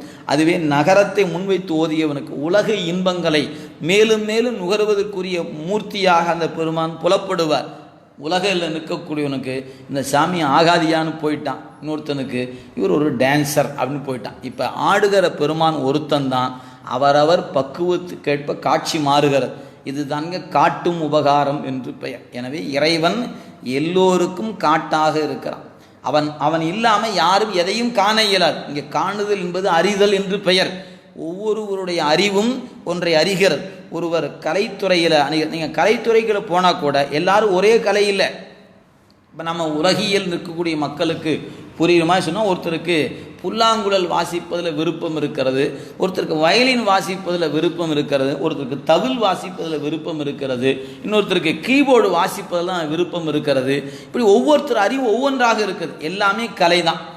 இது நீங்கள் ஓவியம் வரைவதும் கலை தான், பாட்டு பாடுவது கலை தான், இந்த இசை கருவியில் வாசிப்பது கருவி, அதுவும் கலை என்று தான் பெயர். இப்படி கலை என்பதாக இருந்தாலும் கூட அவரவருக்கு ஏன் மாறுபடுகிறதுன்னு கேட்டால், அங்கே தான் அவரவர் செய்த வினைக்கு ஏற்பத்தான் அது ஊட்டப்படுகிறது. இந்த நுட்பத்தை விளங்கி கொள்ள நினச்சிங்கன்னா 5ஆம் நுட்பா சிவஞான போதம் 5ஆம் நுட்பா படிக்கணும். அந்த கரணம் அவற்றின் ஒன்று, அதாவது மெய்வாய்க்கண் மூக்கின்னு சொல்லக்கூடிய இந்த கருவிகள் சடப்பொருள், அவை நமக்கு எதையும் காட்டாது. அதனோடு ஆன்மா கூடவே இருந்து அரசாக இருந்து அமைச்சு ஏய்ப்ப 5 அவத்தைப்படும் என்பது 5ஆம் நுட்பாவில் விளம்பிய மெய் வாய் கண் மூக்கு அளந்து அறிந்து அறியா ஆங்கு அவை போல தாம் தம் உணர்வின் தமியருள் காந்தம் கண்ட பசாசத்து, அதுவே பசாசத்துவே அப்படின்னு சொல்லுவாங்க. அந்த நூற்பாவின் கருத்து நீங்கள் படித்து பார்க்கணுங்க. நான் இப்போ விரித்து சொல்லலை, சும்மா தொட்டு காட்டியிருக்கிறேன். விரிவு நீங்கள் 5ஆம் நூற்பாவில் பார்த்துக்கொள்ளுங்க. சரி, அப்போ 5ஆம் நூற்பாவில் சொல்லப்பட்டது என்ன கேட்டால், இறைவன் ஒவ்வொரு உயிருக்கும் காட்டுவான். எப்படி காட்டுவான்? அவரவர் செய்த வினைக்கு ஏற்ப காட்டுவான். நமக்கு மணிவாசகரை காட்டியிருக்கிறார், சிவபுராணத்தை காட்டியிருக்கிறார். நம்ம இப்போ சிவபுராணத்தை சிந்திக்கிறோம். இதே இந்த நேரத்தில் இன்னொருவர் வேறொன்றை காட்டியிருக்கிறார், வேறொன்றை சிந்திக்கிறார், அவரும் வேறொன்றை. அப்போ அவர் வினைக்கேற்ப அவருக்கு இறைவன் காட்டுகிறான், நமக்கு வினைக்கேற்ப நமக்கு காட்டுகிறார். எனவே நம் காணுகிற வினைவயப்பட்டு தான் நாம் காணுகிறோம் என்பதை இந்த இடத்துல நினைவில் கொள்ள வேண்டும். எனவே 5 அவத்தைப்பட்டு அறிவது என்கிற நுட்பம் சொல்லப்படுவதை நீங்கள் பார்க்கிறோம். இனி அடுத்து 11ஆம் நுட்பா, அது காணும் உபகாரம் என்று பெயர். இந்த காட்டும் உபகாரத்தை ஒட்டி வருவது காணும் உபகாரம். காட்டினால் மட்டும் போதாதுங்க, காட்டியதை காணவும் செய்ய வேண்டும். இந்த கண் இருக்கிறது, அழகான ஒரு பொருளை காணுகிறது. இதற்கு சூரியன் நமக்கு காட்டாக நின்று காட்டுகிறது. சரி, இந்த சூரியன் காட்டினால் இந்த கண் காட்டுகிற எல்லாவற்றையும் கண்டுவிடுமா? இல்லை. உங்கள் ஆன்ம அறிவு, அதாவது உங்களுடைய உயிர் இந்த கண் என்ற கருவியோடு கலந்தாதான் தான் காணுகிற பொருள் என்ன என்கிற உணர்வு இதுக்கு வரும். நான் காண்பது ஒரு மலரை காண்கிறேன், நான் ஒரு சிவபெருமானை காணுகிறேன் என்கிற உணர்வு அப்போ தான் அவங்களுக்கு வரும். எனவே இறைவனை காணுகிற உணர்வு அவங்களுக்கு வருகிறது எப்போ வரும் அப்படின்னா, அந்த உணர்வு காரணமாக. அப்போ காணுகிற பொருள் இது என்கிற தெளிவு வாராது, அவங்களுக்கு உணர்வு என்பது வாராது என்பதை நாம் நினைவில் கொள்ள வேண்டும். அதனால் அந்த வகையில் நாம் எதை பார்க்கிறோம்? இறைவன் ஒவ்வொருவருக்கும் அவன் தான் காட்டா நிற்கிறான். காட்டா நிற்பது மட்டுமல்ல, நீங்கள் ஒன்றை காணும் பொழுது நம்ம கூடவே இருந்து காணவும் செய்வான். இதுதான் அங்கே உள்ள நுட்பமான செய்திங்க. இந்த உதவி மறக்காது இருந்தால் அவனிடத்தில் அன்பு வந்துவிடும் என்பது சாத்திரம் சொல்லுகிற அடிப்படை.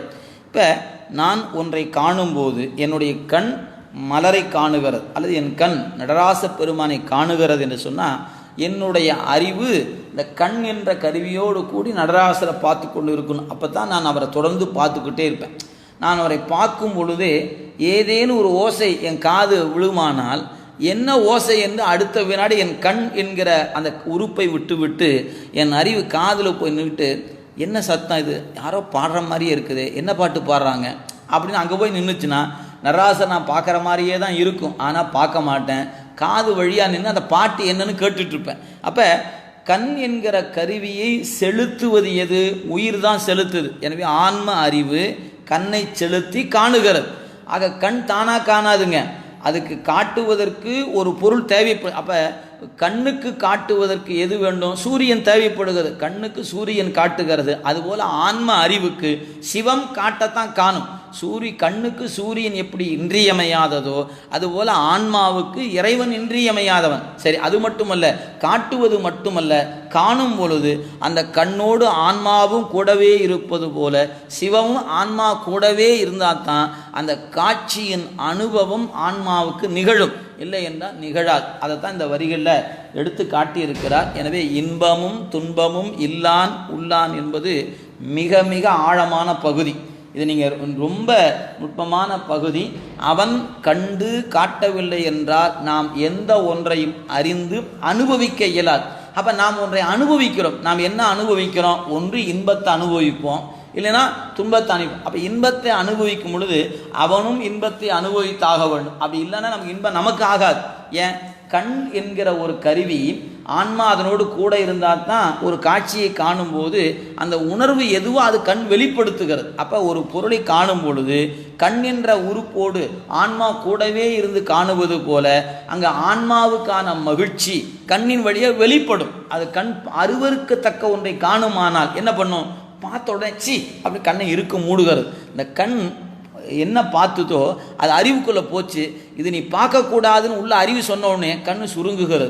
அதுவே நீ பார்க்கலான்னு சொன்னோடனே வியப்பு ஏற்படும். ஆஹா, என்ன அழகாக இருக்குது அப்படி கண் விரிந்து பார்க்கிறது. அப்போ இந்த கண் விரிவதும் கண் சுருங்குவதும் கண்ணின் வேலை இல்லை, உள்ளே இருக்கிற ஆன்மா தான் இது அழகான காட்சி நன்கு பார் என்று கண்ணை விரித்து காட்டுமாறு செய்கிறது. அதுவே இது பார்க்கக்கூடாதது, எனவே கண்ணை சுருக்குகிறது. அப்போ இந்த கண் என்ற உறுப்பு செயல்படுவதற்கு ஆன்மா எப்படி துணையாக இருக்கிறதோ அதுபோல ஆன்மாவுக்கு சிவம் இருக்கிறது. இந்த உயிருக்கு அவன் தான் என்ன பண்ணுகிறான்? கண்ணு கூடவே உயிர் இருப்பது போல உயிர் கூடவே சிவம் இருக்கிறது. இப்போ இந்த கண்ணை செலுத்தி காணுவது உயிர், சிவம் உயிரை செலுத்தி காண்பவன் அல்ல. சிவம் உயிருக்காகவே காட்டுகிறது. அங்கே தான் உதவியினுடைய நுட்பம் இருக்கிறது. இந்த கண் ஒரு பொருளை காணுமானால் அந்த காட்சியினுடைய மகிழ்ச்சியோ அல்லது வருத்தமோ உயிருக்கானது தான். ஆனால் உயிர் ஒரு இன்பத்தை நுகர்கிறது, ஒரு துன்பத்தை நுகர்கின்றால் அதை செலுத்துபவனாக இறைவனுக்கான்னு கேட்டால் இறைவனுக்கு அல்ல. ஏயா அப்படின்னு கேட்டிங்கன்னா அவன் தன் பொருட்டு காண்பவன் அல்ல, ஆன்மா தன் பொருட்டு காணுகிறது. நான் என் பொருட்டு தான் கண்ணின் வழியாக பார்க்கிறேன், எனக்காகத்தான் பார்க்கிறேன், எனக்காகத்தான் சாப்பிட்றேன், எனக்காகத்தான் கேட்குறேன். நான் காண்பது நான் செயல்வதெல்லாம் எனக்காக. ஆனால் சிவம் தனக்காக எந்த ஒன்றையும் செய்வதில்லை, உயிர்களுக்காக செய்வதனால அந்த இயக்கத்தின் பயன் இறைவனுக்காவதல்ல உயிர்களுக்கே ஆகுகிறது. அது மாதிரி இங்கே பார்க்கும் பொழுது கண்ணை செலுத்துவது உயிர், அந்த பயன் கண்ணின் வழியாக காணுகிற பயன் உயிருக்குத்தான். அதுபோல உயிரை செலுத்துவது சிவம், இந்த பயன் உயிருக்கா என்று கேட்டால் உயிருக்குத்தான் பயனை அன்றி சிவபெருமானுக்கு அந்த பயன் இல்லை. அப்போ பயன் இல்லை என்றாலும் கூட அனுபவப்படுகின்ற பொழுது அவனும் நம்ம கூடவே இருந்து அனுபவித்தாத்தான் அனுபவம் நமக்கு வரும். அப்போ அவன் இன்பத்தையும் அனுபவிப்பான், அந்த இன்பத்தை உயிருக்காக்கி விடுவான், துன்பத்தையும் அனுபவிப்பான், உயிருக்கு ஆக்கி விடுவான். எப்படி? அவன் ஆக்குவதால தான் நாம் ரெண்டையுமே நுகர்கிறோம். எனவே இன்பமும் துன்பமும் இல்லானாகவும் இருக்கிறான், உள்ளானாகும். எப்போ நீங்கள் இன்பத்தை நுகருகின்ற பொழுது அவன் நுகர்ந்து நமக்கு இன்பத்தை ஆக்குகிறான். நாம் துன்பத்தை நுகருகின்ற பொழுது அந்த துன்பத்தை நுகர்ந்து நமக்கு ஆக்குகிறான். எனவே ஒரு வகையில் இல்லான், இன்னொரு வகையில் உள்ளான் என்பது. இல்லான் என்பது எப்போ அப்படின்னு கேட்டால் இந்த உயிரை செலுத்துகிற வண்ணமாக அவனுக்குன்னு பார்த்தீங்கன்னா இன்பமும் இல்லை துன்பமும் அவனுக்கு இல்லை. ஆனால் உயிர்கள் பொருட்டு அவன் இன்ப துன்பம் அனுபவப்படுத்துவதற்காக அவன் அவ்வாறு செலுத்துவதனால இருப்பவனாக இருக்கிறான் என்பது 11ஆம் நூற்பாவின் கருத்துங்க. காணும் கண்ணுக்கு காட்டும் உளம் போல காண உள்ளத்தை கண்டு காட்டலின் அயரா அன்பின் அரண்கல செலுமே என்பது 11ஆம் நூற்பா. நீங்கள் இந்த வரியை மட்டும் படிக்கணும், ஆழமான பொருள் வேண்டும் நினச்சிங்கன்னா 5ஆம் நூற்பாவும் 11ஆம் நூற்பாவையும் முழுமையாக படிக்கணும். அந்த நூற்பா, அதனுடைய கருத்து, அதுக்குரிய எடுத்துக்காட்டு, அதிகரணம், வெண்பா இதெல்லாம் படிச்சிங்கன்னா தான் இந்த வரியில் சொல்லப்பட்ட ஆழமான பொருள் தெரியும். நமக்கு சாத்திர வகுப்பாக போயிடும் என்பதனால அதை விடுத்து நாம் இந்த அளவில் இந்த வரிக்கான பொருளை நாம் சிந்தித்து ஒரே ஒரு தொடர் அதை மட்டும் சொல்லி நிறைவு செய்து விடலாம். அதாவது இன்பமும் துன்பமும் இல்லானே உள்ளானே, இந்த வரியை 4 சொல்ல தனித்தனே வச்சுங்க. இன்பம் 1, துன்பம் 2, இல்லான் 3, உள்ளான் 4, இப்படி 4 சொல். இதை நீங்கள் கொண்டு கூட்டும்போது இப்போ நான் சொன்னது சித்தாந்த சாத்திர அடிப்படையில் சொல்லியிருக்கிறேன். இறைவன் இன்பம் உடையவனாகவும் துன்பம் உடையவனாக இருப்பான். எது உயிர் பொருட்டு. அதே அவனுடைய இயல்பில் ரெண்டும் அவனுக்கு இல்லை என்பது கருத்து. அதே சமயத்தில் இன்னொரு பொருள், இந்த நான் இப்போ சொல்லப்பட்ட பொருளுக்கு நேர் மாறாக இன்னொரு பொருள் என்னன்னு கேட்டால், இந்த 4 சொல்ல கொண்டு கூட்டி கொள்ள வேணும். இன்பம் உள்ளானே துன்பம் இல்லானே என்று வைத்து கொள்ளலாம். இன்பம் உள்ளானே துன்பம் இல்லானே என்று வைத்து கொள்ளலாம். இப்படி வைத்து கொள்வதற்கு இடம் இருக்கிறதா, இப்படி சொல்லலாமா என்கிற சிந்தனையை அடுத்த வகுப்பிலே காண்போம் என்று சொல்லி இறைவனுடைய கருணையினால் இன்றைய சிந்தனையை இந்தளவு நிறைவு செய்கிறோம். என்றும் இன்பம் பெருகும் இயல்பினால் ஒன்று காதலித்து உள்ளமும் ஒங்கிட மன்றுளார் அடியார் அவர் வான் புகழ் நின்றது எங்கும் நிலவி உலகெலாம் வான்முகில் வழாது பெய்க மலிவலம் சுரக்க மன்னன் கோன்முறை அரசு செய்க குறைவிலாது உயிர்கள் வாழ்க நான் மறையறங்கள் ஒங்க நல் தவம் வேள்வி மல்க மேன்மைகுள் செய்வ நீதி விளங்குக உலகமெல்லாம் மேன்மைகுள் செய்வ நீதி விளங்குக உலகமெல்லாம் மேன்மைகுள் செய்வ நீதி விளங்குக உலகமெல்லாம். தென்னானுடைய சிவனே போற்றி, எந்நாட்டவர்க்கும் இறைவா போற்றி, ஏகம்பத்துரை எந்தாய் போற்றி, பாகம் வெண்ணுரு ஆனாய் போற்றி, காவாய் கனகத்திரளே போற்றி, கைலை மலையானே போற்றி போற்றி. திருச்சிற்றம்பலம்.